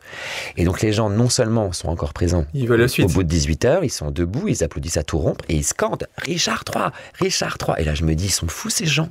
On vient de faire 18 heures d'affilée, ils veulent encore. Tout ça on le joue 3 fois à Avignon puis après en tournée. Et je me dis il faut aller au bout. On monte Richard III en 2015, tout seul. Et c'est là où tu... Pas là, tout seul. Mais là, quand j'arrive et je dis, maintenant j'ai les 4 pièces, est-ce qu'on peut les jouer toutes les 4 d'affilée? Personne suit. Enfin, c'est trop difficile, c'est trop lourd, c'est trop compliqué. Et, et c'est seulement quand moi, j'arrive directeur du Centre dramatique national d'Angers en 2022. Il a dit, bon, moi, cette fois-ci, je vais jouer. En 2020, pardon. Je vais la jouer quand même. On va le faire en 24 heures. On l'a fait. Tu l'as fait combien de fois? Alors, je l'ai fait 1 fois en 24 heures d'affilée. Et après, les 3 autres week-ends, on l'a fait en 2 fois 12 heures. Et qui t'arrives à trouver comme acteur qui va jouer une fois, qui va être payé une fois pour jouer et apprendre tout? C'est-à-dire que là, c'est des mois de travail. Des années. En plus, tu sais, C'est les mêmes qui t'as réussi à garder les mêmes qui a fait Richard? La grande majorité, oui. Pour la grande majorité. T'as joué dedans, toi? Moi, je faisais Richard. C'est toi qui faisais Richard? C'est moi, l'odieux Richard III. Tu déconnes. Absolument. C'est moi qui... à la fin. Il arrive assez tôt, parce qu'au début, il y a toute la jeunesse de Richard. Enfin bon, bref, et à la fin, effectivement, j'avais la couronne et un cheval, mon royaume pour un cheval, et je meurs. Voilà. Je vous ai spoilé la fin. Et donc les gens, là, ils suivent... Il y a vraiment... Combien de personnes étaient là pour suivre... 1000. Enfin, la salle faisait 1000 places. 1000 personnes? Ouais. Qui sont 24 heures. Donc ils s'arrêtent, comme tu le vois, les gens qui tournent, et c'est très beau. En expérience sociale, c'est super beau, parce que qu'est-ce qui se passe? Incroyable. Qu'est-ce qui se passe? Il se passe qu'au bout de 3 heures de spectacle, 3-4 heures, et des entractes à peu près toutes les heures et demie, 2 heures. Les gens cèdent. Cèdent, C-E-D-E. Et même cèdent, S-A-I-D-E. En fait, on commence à casser le carcan de venir au théâtre, on commence à parler à ses voisins, on a partagé des repas à l'entracte, on commence à se résumer les parties parce que voilà, l'histoire elle est complexe et tout. 1000 personnes commencent à créer une communauté éphémère. Ça commence. Et n'oublions pas qu'en 24 heures, t'as faim, c'est très simple, t'as faim, t'as soif, t'as envie d'aller aux toilettes et t'as envie de dormir. Voilà. Si tu règles ces 4 problèmes, les gens ils peuvent rester des semaines entières. Et c'est ça. Donc il y avait dans les espaces du théâtre des banquettes, des lits de camp qui avaient été posés. Donc les gens allaient pendant 5 heures ne pas être là. Donc... Ouais, ils pouvaient. Et donc ils vont revenir, on devait leur expliquer ce qui s'est passé. Exactement. Ils ramenaient leurs glacières et tout ça. Enfin, c'était un délire. C'était délirant. Un délire. Et donc à la fin, qu'est-ce qui se passe? C'est-à-dire que la communauté, elle a passé quand même 24 heures à écouter une histoire. Elle s'est fait raconter une histoire, quoi. C'est magnifique comme expérience. C'est vraiment absolument fou. Ça a l'air dingue. Ça a l'air dingue. Justement, on va continuer. On va parler de ce processus créatif qui est singulier chez toi, et tu vas me dire que tout artiste a son propre processus créatif, c'est ce que j'adore ici, c'est justement que tu nous amènes dans le tien. Ça commence par quoi, ton processus créatif? Ça commence par une idée, une image, un son, une odeur? Ça commence par une très bonne histoire. Et une histoire qui va, une pièce, quoi, parce que moi j'arrive du théâtre, donc voilà, c'est d'abord l'histoire, encore une fois. Une histoire qui va faire deux choses. La première qui va me challenger moi, je ne sais pas faire ça. Quand je ne sais pas le faire, j'ai envie de le faire. Ça commence à se voir un peu dans mon parcours.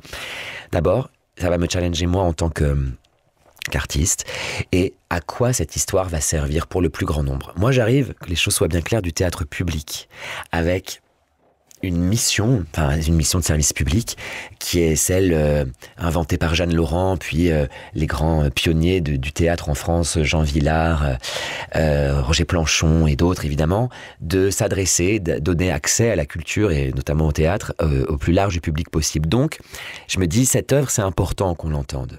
Richard III, par exemple, de Shakespeare, qui raconte, pour celles et ceux qui ne l'ont pas lu, l'ascension d'un homme qui n'a aucune légitimité à avoir une couronne sur la tête, et qui va, en utilisant les fake news, donc le mensonge, les rumeurs, les assassinats politiques, etc., il va avoir la couronne sur la tête. Voilà, c'est une stratégie, et je trouve que c'est important d'entendre ça, par exemple. Donc je me dis, génial, on va monter ça. Ça commence comme ça. On va continuer les questions, les pauses amicales. On a une pause amicale, quelqu'un qui t'aime beaucoup, tu vas reconnaître certainement sa voix, et qui va te poser une question sur justement ces idées, cette capacité que tu as à parfois peut-être choisir la bonne idée. On écoute Bruno Bayeux. Salut Thomas.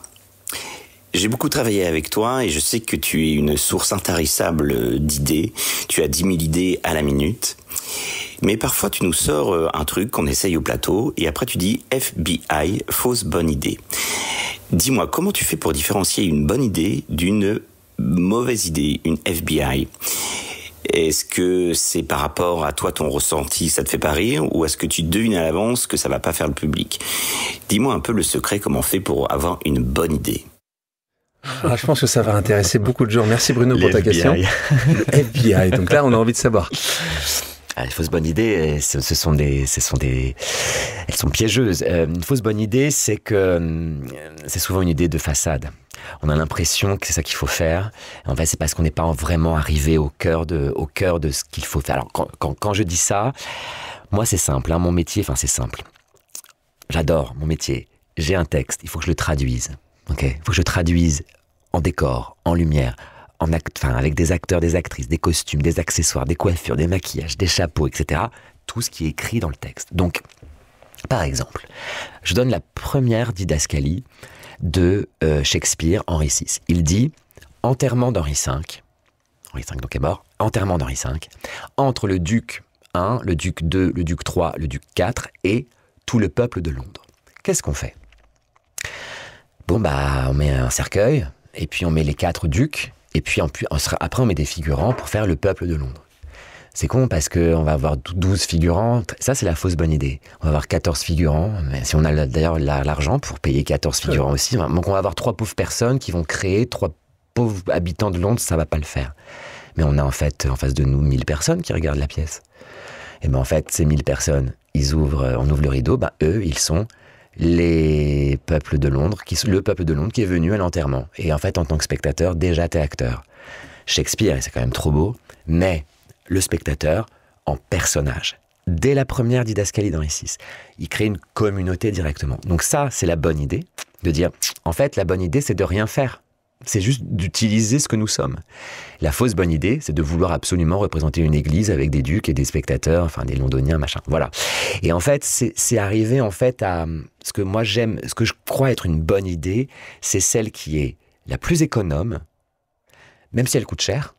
C'est la plus économe, la plus maligne, la plus belle, la plus poétique et surtout celle qui va le mieux traduire l'intention d'un auteur ou d'une autrice. Parce que moi, je suis pas là pour plaquer des choses sur les œuvres, je suis là pour les mettre en 3D. Merci. Voilà. C'est FBI, donc maintenant on va te contacter, tout le monde va te contacter. Est-ce que c'est une FBI ou pas, Thomas? Alors, en parlant d'un autre moment grandiose pour toi, et moi ce qui m'intéresse, c'est de savoir comment c'est arrivé. On a parlé tout à l'heure de plein de beaux moments pour toi. Là, on parle de Starmania. Là, on touche quelque chose qui est unique, qui est dans la culture francophone, pas que française, hein, évidemment aussi québécoise. Donc là, on a quelque chose qui est profond, qui est puissant. Ça se passe comment? Tu reçois un email, t'as un agent, toi? T'as un agent, quelqu'un qui... Oui. J'ai un agent, mais ce jour-là, j'ai reçu un appel en direct de Thierry Suc. Thierry Suc, donc qui est ce grand producteur français, il t'appelle. Qui m'appelle et qui me dit, voilà, en mars 2019, voilà Thomas, on a envie de remonter Starmania, on cherche le metteur en scène pour Starmania, est-ce que ça t'intéresserait? Et là, on s'arrête là. Là, je mets les jambes flageolent et en fait, ça c'est la très jolie chose et je remercie mon existence. Tu vois, je n'ai pas... Les rêves que j'ai faits, je les ai jamais eus. Voilà. Je voulais être Leonardo DiCaprio, c'était là. Je voulais un César, je n'ai jamais eu. Je voulais de faire une grande carrière à Hollywood, je ne l'ai pas faite. Tout ça, c'est impossible, tu penses? Bah, peut-être un jour ça viendra, mais en tout cas c'est des rêves où j'ai vu passer le moment. C'est-à-dire que Leonardo DiCaprio, quand il joue Roméo avec Claire Danes là, de Baz Luhrmann, il a, je sais pas, 21 ans. Bon, moi à 21 ans, j'avais pas de travail, comme je le disais tout à l'heure. Donc, et en fait, j'ai plein de rêves qui sont arrivés dans ma vie que je ne comptais pas faire, que je n'avais pas fait, et qui sont vraiment des choses folles. C'est pour ça aussi que Starmania, je n'en ai jamais rêvé. J'étais pas là à me dire tous les jours, j'ai envie de monter Starmania. Mais d'un coup, quand Starmania, on m'appelle, on me dit, est-ce que tu as envie de monter Starmania? Ça vient tellement connecter à quelque chose d'intime, encore une fois, pour moi, parce que mes parents l'écoutaient, etc. Ça va me challenger, parce que je ne sais pas faire de comédie musicale, j'en ai jamais fait à ce moment-là. Et je me dis, c'est tellement important d'entendre cette œuvre aujourd'hui, avec tout ce qu'elle raconte. Tout tu vois ça tout de suite, quand tu vois un 0 janvier, quand tu vois tout ça, tout de suite, tu dis juste... Immédiatement, il y a une chose à raconter. C'est l'œuvre du moment. Et d'ailleurs, c'est l'œuvre du moment, mais ça sera l'œuvre du moment dans 10 ans, dans 15 ans, dans 20 ans. Et donc, en mars 2019, je dis évidemment oui. Et, tu peux même remettre le contrat ou à peine?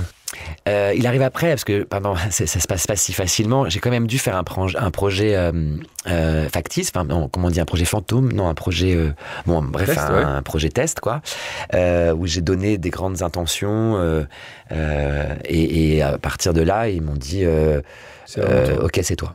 Et le contrat a été signé un peu plus tard. Là, c'est quand même compliqué parce qu'on se retrouve dans des périodes de Covid, parce que là, tu es en plein dedans. Quand ça doit se lancer, on est justement en 2020 et le spectacle se lance que beaucoup plus tard parce qu'il se lance en 2022. Ouais, on reporte de 2 ans.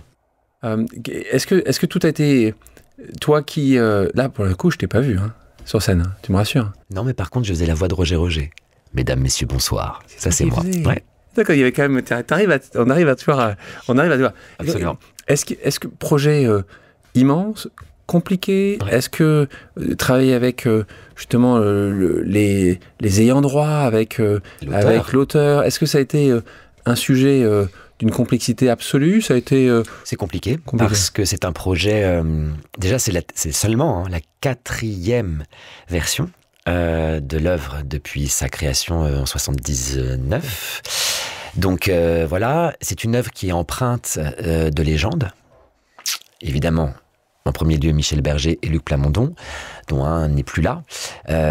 Donc quel héritage il nous reste aussi de ça, avec des icônes qui l'ont chanté, des Balavoine, des France Gall, des Diane Dufresne, enfin bon. Et donc on arrive et l'idée est de retourner à l'ADN. Donc la grande chance que j'ai eue, c'est ça qui est compliqué, c'est de se dire qu'est-ce que j'apporte de nouveau en fait à une œuvre pareille et comment est-ce que, encore une fois, j'ai pas de fausse bonne idée.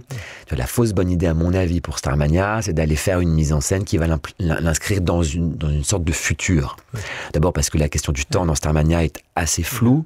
Je rappelle que dans Starmania, oui, il y a 0 janvier qui veut aller sur Mars, etc. Mais oui aussi qui envoie des télégrammes. Qui a 0 téléphone portable, pas d'internet, pas d'ordinateur dans Starmania. Tu l'as mis aujourd'hui en fait.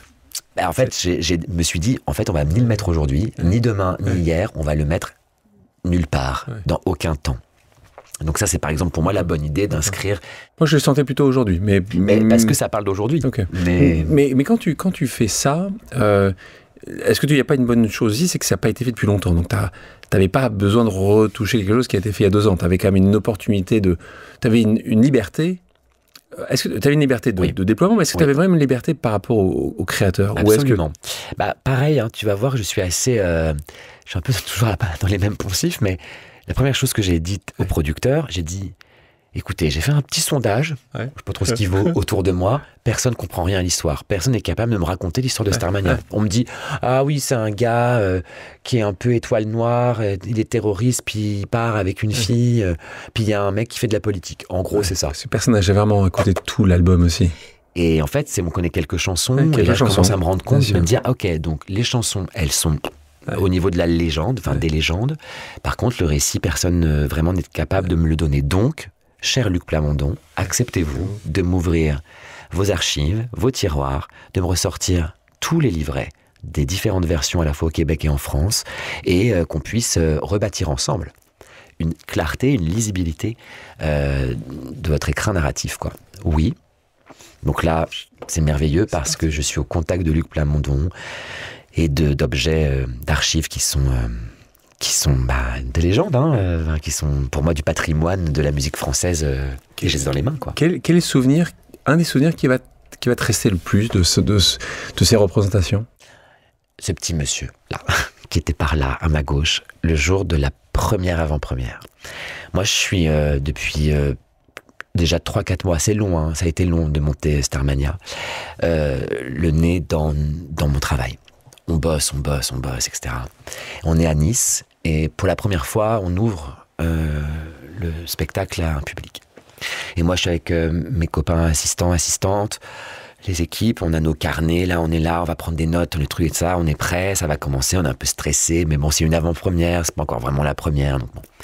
Et là, il y a un petit monsieur qui est là, au bout de l'allée, là, avec une canne, et le noir se fait, le rideau s'ouvre, et ça s'ouvrait sur un piano sans personne qui jouait, et on entendait les premières notes de Starmania qui tournaient dans le vide comme ça. Et je vois, du coup je regarde un peu comment les gens, tu vois, voilà, et je vois ce monsieur qui pleure. Tout de suite, là, ça faisait vraiment 10 secondes que c'était commencé. J'ai une toute petite montre, 10 secondes que c'était commencé. Et je me dis, attends,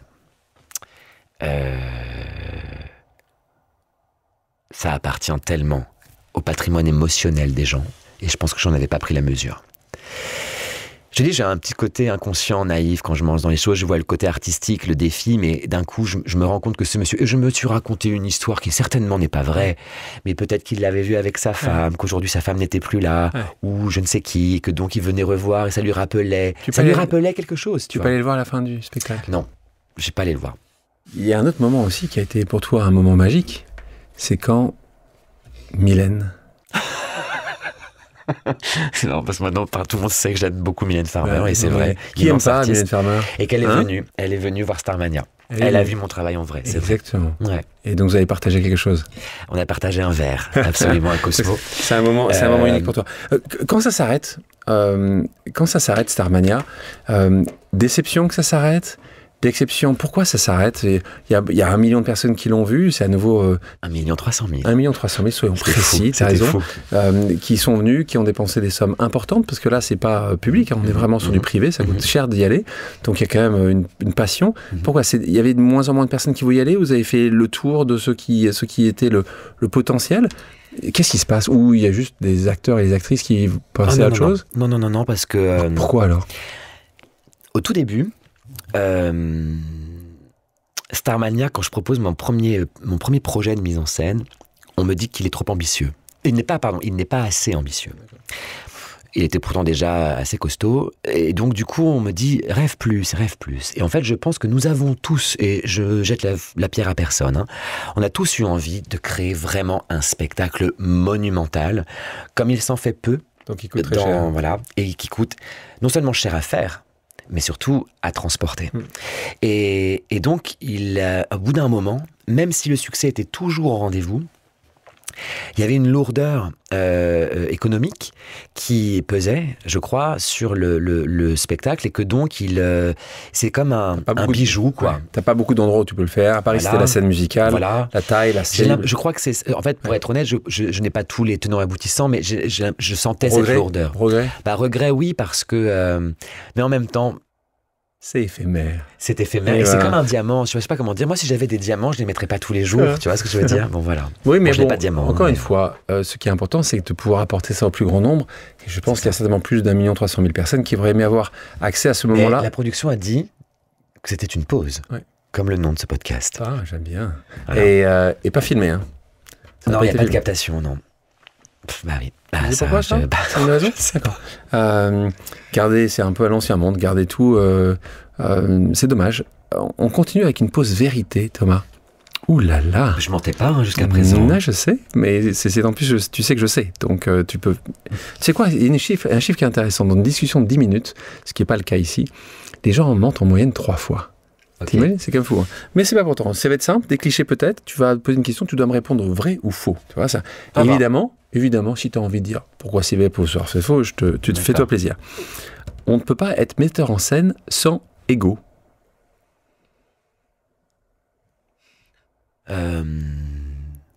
Vrai, oui. vrai ou faux? Vrai, Ouais. oui. Vrai, mais en vrai, alors l'ego, Oui. j'ai Ouais. pas fait de grands... Ouais. Mais Tu- l'ego, pour être n'importe quoi, boulanger, faut un ego. Hein, Mais en vrai, hein. non, mais j'ai pas, je critique pas. Et c'est pas, je mets pas J'ai ça j'ai moi, pas dit- hein, j'ai- le j'ai boulanger, pas- très j'ai- important. Hein, j'ai je pas dirais. dit moi, mais c'est juste un effet. Allez, plus différent. Un bon acteur a forcément des failles. Oui, vrai. Le théâtre touche uniquement les élites. Faux, très faux. Tu préfères mettre en scène que jouer. Faux, t'as pas le choix. Allez, non, il n'y a pas de joker, c'est pas possible. Faux. Je préfère jouer. Ouais. J'aimerais. En fait, je reste avec ça. Hein. Je reste un acteur, moi. Hein. Question sur être acteur. Théâtre, cinéma. Théâtre. Théâtre. Ouais. Metteur en scène, réalisateur. J'ai jamais été réalisateur. T'aimerais. J'aimerais, mais Tu feras. j'espère.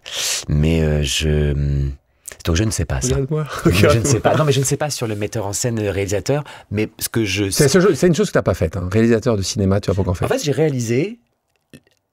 co-réalisé les petites séquences qu'on voit dans la cérémonie et ça m'a beaucoup plu. Pas plus. Et je me suis rendu compte d'un langage que je ne maîtrise pas, mais que j'ai exploré, qui m'a semblé vachement. Il y a des chances qu'on te pertinent. retrouve à J'aimerais un bien. moment ou l'autre, pas loin. J'aimerais bien. Ouais. Je travaille à des projets de cinéma, Ouais, tu travailles pour les cinémas. mais je ne sais pas s'ils verront le jour. En tout cas, c'est quelque chose qui te... Et donc, quand tu parles d'acteur, comédien, tu te sens plutôt... Si tu devais demain réaliser, est-ce que tu serais à nouveau aussi dans le film ? Parce que c'est la logique. C'est la logique. T'inquiète pas, je me trouverai une petite place quelque part, même si les gens ne me repèrent pas, je serai par là. Est-ce que tu as déjà eu peur que tout s'arrête ? Tout le temps, tous les jours. Oui, vrai. Ouais. Tous les jours, tu dis ça ? Ouais, ça d'ailleurs, à un moment donné, faudrait un peu se rasséréner. Comment tu peux être rasséréné ? Les gens qui t'aiment autour de toi te le disent pourtant quotidiennement, ils te disent trop ? Alors non, c'est pas c'est- qu'on me le dit trop, c'est que, tu sais, c'est ce métier qui... en fait, mon cerveau a été fabriqué avec ce fameux truc de Sisyphe, ce que je disais, de bien remettre l'ouvrage sur le métier chaque jour, donc que tu dis... Et puis tu sais, c'est toujours plus. Il y a un moment donné... il a fait Starmania, c'était super. On va voir ce que ça va donner la cérémonie. Tu vois, ce Mais côté un peu bien d'attente. À un moment donné, en fait, arrêtez d'attendre sur les artistes. Les Ouais, mais artistes sont dans des trajectoires. Toi, ça te dérange, ça ? La critique, tu la lis ? Oui, D'accord. je lis tout. Tu lis tout. Alors toi, tu t'arrêtes sur les réseaux sociaux, mais les critiques, tu la lis. Ouais. Elle te fait mal, donc. Elle peut. Oui, mais si elle est pas... peut. On n'est plus autant de... Tu sais, les illusions perdues de Balzac, où les bons mots en critique, les petites phrases assassines, tel acteur est bien, tel acteur est pas bien. En fait, on n'en est plus là. Je veux dire, le spectacle vivant va pas très bien. Il y a plein de gens qui le considèrent mal en étant, comme tu me l'as posé là, c'est pour l'élite, moi je vais rien comprendre, c'est pas pour moi, etc. J'ai l'impression en fait aujourd'hui que le journalisme culturel, en tout cas sur la critique, devrait brasser des questions plus intéressantes que est-ce que c'est bien, est-ce que c'est pas bien, est-ce que ce metteur en scène, je trouve que on n'en est plus là, quoi. On n'a plus le temps pour ça. Et puis, je t'assure que c'est votre microcosme. En Moi plus, qui suis certainement. très souvent Bien au sûr. théâtre et qui aime le théâtre, Bien sûr. je ne sais même pas que Mais oui, machin voilà. aime pas machin. Mais moi, je vois juste la qualité. Le sûr. théâtre, selon toi, a peur du théâtre populaire, justement. Est-ce que tu penses que là, on parle de Shakespeare, là, on parle de Marivaux.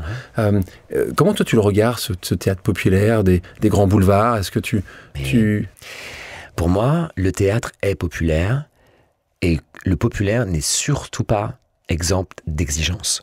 On parlait d'Henri VI, ça durait 18 heures. Ouais. Et après, j'ai remis Richard III, ça a duré 24 heures.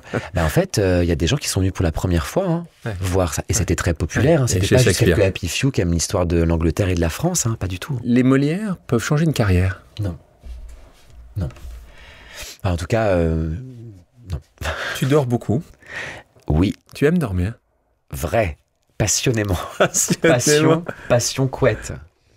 Jeux vidéo, fan? Passion. Depuis longtemps? Eh bien, depuis la première console de salon, enfin, la quelques Nintendo années. NES, quoi. Ouais, j'ai eu une Nintendo NES, je sais pas, j'avais 8 ans, 7 ans, 9 ans, quelque chose comme ça. On parle évidemment souvent ici de rêves, de défis. On vient de passer du temps avec toi, on se rend compte quand même qu'il y a eu quand même quelques énormes, immenses défis que tu as réalisés, des choses dans ton coin tout jeune, puis plus grand, et puis là, c'est vrai que on parle de ces 24 heures qui était un défi majeur, même si c'était dans une salle de 1000 personnes par rapport aux milliards de personnes. Justement, qu'est-ce que... T'es encore tout jeune, t'as envie de faire quoi, toi? Par exemple, tout à l'heure, tu me parlais de DiCaprio, tu parlais aussi de l'international. À un moment, tu t'es dit, je pourrais aussi aller m'exporter dans des mondes qui sont différents. T'aimerais goûter ça? T'as envie de te challenger sur d'autres... Sur quoi? On parlait du cinéma, évidemment. Quels seraient les autres grands challenges qui pourraient être les tiens? Remettre l'ouvrage sur le métier, je te l'ai dit. Mais qu'est-ce que ça veut dire, ça? Ça veut dire qu'on peut changer de format, le cinéma, la série, écrire un livre. Tu les as déjà, les livres, donc maintenant il faut que tu les publies. Faire de l'animation. Faire de l'animation? Ouais. Par exemple, que je pourrais te trouver sur CNews en train de présenter... Non, de l'animation, de dessin animé, je veux dire. Enfin, tu vois, du film d'animation. D'accord. Et sur ces exemples-là que tu me donnes, t'as été évidemment extrêmement sollicité par tout un tas de gens qui ont envie que tu fasses, que tu produises, que tu sois sur ces sujets-là. Toi, t'as commencé déjà à regarder, à travailler sur un bouquin, sur un film, sur une série, sur de l'animation? T'as tout en parallèle? Alors pas tout ça, mais j'ai pas mal de projets en développement, qu'on dit en développement, dont on ne sait pas, à l'heure où on se parle, en tout cas Alexandre, peut-être on se reverra, on ne sait pas s'ils verront le jour. Pourquoi bien sûr qu'on va se revoir? Non mais je veux dire, là en tout cas, on ne sait pas s'ils auront une finalité réalisée. Voilà, mais oui, je développe des trucs et je suis heureux de ça. Et j'avais envie d'ailleurs, après la cérémonie, de prendre le temps de développer des choses nouvelles. Un jour, si on me demande de travailler pour un jeu vidéo, mais je quitte tout et j'y vais. Mais oui, parce que pour animer, créer, penser à ce qu'il y a dans ce jeu vidéo. Ou en tout cas avec les compétences qui sont les miennes, parce que je ne crois pas que je puisse faire grand-chose d'autre que d'être compétent sur le narratif, sur les enjeux, sur les arches, enfin tout ça. Mais pour moi, c'est un domaine exceptionnel pour la créativité. Tu te rends compte, par exemple, tous les problèmes qu'on a eu là dans la cérémonie. Là, si t'as pas envie qu'il pleuve, tu codes un truc et il y a du soleil. Enfin, je sais pas comment te dire. C'est un monde virtuel. C'est justement Thomas, la beauté de notre magnifique. monde, tu l'as très bien dit, c'est qu'il a plu. Et j'étais fou de rage et triste pour tout le monde quand il a plu ce jour-là, mais je pense que on s'en souviendra encore plus toute notre vie. Mais je sais. Et donc c'est là où cette perfection... J'ai aucun regret. Et puis tu sais, tu parles à quelqu'un qui fait du théâtre depuis 30 ans. Ouais. Et le vivant, c'est ce que je célèbre avec cet art-là. On va continuer, on va terminer les pauses amicales par une dernière pause. Quelqu'un on parle de jeux vidéo, tu vas comprendre le clin d'œil, quelqu'un qui t'aime beaucoup. Thomas, c'est Thomas. Alexandre m'a demandé de te poser une question. Et celle qui me vient spontanément, c'est... On te voit accomplir d'immenses projets, qui sont la concrétisation de tes brillantes idées. Pourtant, il y a une chose que tu ne veux pas, ou que tu ne sais pas faire, c'est te récompenser pour ces accomplissements. Et donc ma question est la suivante. Sais-tu pourquoi tu ne veux pas, ou tu ne sais pas, te récompenser? Merci mon Thomas. Elle est tellement vraie. C'est vrai, hein. Je crois que... parce qu'il faut pas... C'est une vraie grosse question, parce que c'est une course. Il y a une course effrénée, en fait. Quelque chose que je cherche, que je ne trouve pas, et c'est pas... Je crois que je crois que c'est ça. La récompense, c'est quand on sert quelque chose de plus grand que soi. Voilà, et c'est pas si courant. La cérémonie, c'était le cas. C'est pour ça aussi que je t'ai dit que j'étais pas en dépression et tout ça, après. Mais on peut faire mieux. Il y a quelque chose de politique au sens premier, pas de partisan, de politique au sens... Le théâtre, moi je l'aimais parce qu'il était au cœur de la cité et qu'il réunissait la cité de ce qu'on dit des Grecs, etc. Et je trouve que j'ai envie d'être utile à cet endroit-là. Voilà. Et c'est pour ça, je crois, que je continue à faire des projets. Et... Ouais, mais tu réponds à une partie de la question. Et j'entends ça. Je pense que le fait que tu le disais très bien, tu vas recréer, tu vas refaire quelque chose, tu vas redonner cette joie, ce bonheur, ce moment. Là, c'est un peu différent. Il n'y a pas si souvent que ça que tu fais des choses pour toi. Et à un moment ou à un autre, tu te récompenses. Tu t'occupes pas des autres, tu t'occupes de toi.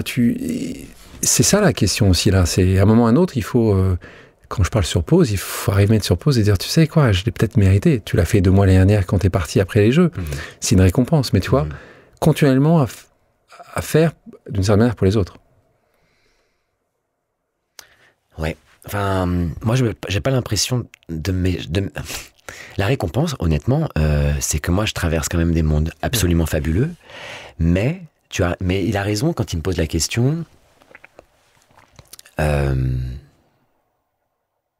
fait, c'est peut-être un truc peut-être un peu arrogant. J'aimerais pas passer dans ce monde et avoir servi juste à faire 3 jolis spectacles qu'on ait applaudis. On s'est dit, c'était un artiste sympathique début des années 2000. Qu'est-ce que tu veux qu'on dise alors de toi? Ou plutôt pas toi. Qu'est-ce que toi, quand tu partiras, t'aimerais dire que t'as ce rôle, en fait? En fait, en vrai, j'aimerais mourir en ayant prouvé que la culture, le théâtre notamment, et c'est pas contre les autres, mais bon, c'est ma chapelle, est essentiel et obligatoire. On va un peu de dictateur ici. On va le rendre obligatoire. Apparemment, les Grecs, c'était obligatoire, apparemment, dit la légende. Non, mais et qu'en fait, là, tu vois, tout ce qu'on entend sur les artistes, les compagnies, la culture, machin, le discrédit qu'on jette sur tous ces outils démocratiques, sur cet outil essentiel de la démocratie, ça me révulse. Et j'ai maintenant envie de l'inscrire de manière définitive, on ne puisse rien dire dessus, tu vois, quelque chose comme ça. En fait, tu te sens quand même devoir faire et être un combattant. Moi, je sais, c'est que j'aime aussi chez toi, c'est que tu es un activiste, tu aussi bien pour le public, pour l'art. Et on termine par une pause reco. Là, c'est qu'est-ce que tu aimes vraiment? Qu'est-ce que tu as aimé regarder, écouter? C'est parti. La dernière pièce qui t'a mis une claque. Macbeth du Moonstrom Théâtre, d'après Shakespeare, du Moonstrom Théâtre, donc mise en scène par Louis Arène. Ouais. Celle que tu préfères par-dessus toutes? Celle que tu regarderais à nouveau? Je pense que c'est Hamlet de Shakespeare, décidément. Voilà. Ouais. Celle qui te fait pleurer systématiquement? La pièce qui me fait pleurer systématiquement. Une bonne tragédie comme par exemple Électre, Médée, l'histoire de Médée. Le metteur en scène que tu préfères? Jean Vilar. J'ai jamais vu ses pièces. D'accord. Alors, contemporain qui est encore vivant. Qui est encore vivant. tu vas pas t'en sortir. Contemporain encore vivant, je dirais Barikowski, qui fait des choses visuellement joyeuses, folles et assez pointues en termes de réalisation. Ta comédienne préférée? Kate Blanchett ou Kate Winslet, je ne sais pas. T'aimes les Kate, toi? J'aime les Kate. Et là, celle-là, en théâtre? En théâtre,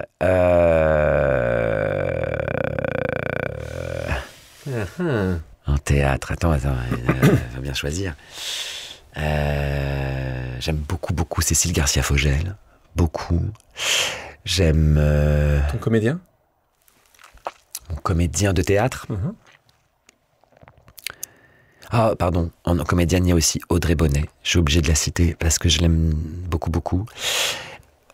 En comédien, Youssouf Abiyayad. Il sera content. La salle de théâtre que tu aimes le plus? L'Odéon. Maintenant que tu as passé ce moment-là avec moi, est-ce qu'il y aurait quelqu'un que tu penses qu'il faudrait qu'il soit invité? Tu dis, il y a un moment qui serait, j'aimerais connaître son histoire, ou tu la connais déjà, tu dis, il faut que je l'invite, il faut qu'il raconte son histoire au plus grand nombre. T'as un nom, quelqu'un que tu aimerais que j'invite? Je dirais soit au parcours fou, il y a Piche, qui a un parcours exceptionnel. Il y a un parcours singulier. Il y a Bilal Hassani, je trouve que c'est aussi vachement intéressant ce qu'il porte. Mais c'est déjà bien. Voilà, 2. C'est bien. Okay. Dernière question. Toi, quand tu fais une pause, toi qui continue à arpenter les projets, le monde et faire plein de choses, si tu as le temps de faire une pause, où tu aimes faire cette pause? Il y a un endroit en France, dans le monde, où tu dis, c'est là où je suis bien. Je le cherche. Je suis en train de le chercher parce qu'en fait, je me suis rendu compte que dans ma famille, il n'y a pas de maison secondaire. J'ai pas une vieille tante qui a une maison en Bourgogne ou je sais pas quoi. Il n'y a rien. Il n'y a aucune maison. Et en fait, je crois que j'ai besoin d'un endroit. Justement, j'ai cherché. Je suis parti à l'étranger. J'ai fait tout type de vacances, dans tout type de région, machin. En vrai, j'ai envie une chose, une maison avec assez reculé, dans un environnement plutôt ensoleillé. Donc ça peut être sud ou ouest, parce que l'ouest, les pays de la Loire, j'ai découvert, j'ai adoré. Et puis d'avoir cet endroit, pas forcément gigantesque, mais un petit endroit où je vais le plus possible. En fait, je suis moins globe-trotter que casanier, en fait, je crois. Voilà. Thomas, oui. Merci. Merci Alexandre. Merci beaucoup. Merci à toi. Merci à toi. Merci à tous d'avoir pris le temps de faire une pause avec nous sur RCJ. J'espère que l'émission vous a plu, inspiré ou fait réfléchir. Si c'est le cas, je compte sur vous pour soutenir Pause sur radio-rcj.info ainsi que sur toutes les plateformes d'écoute. À bientôt sur RCJ pour un nouvel épisode de Pause.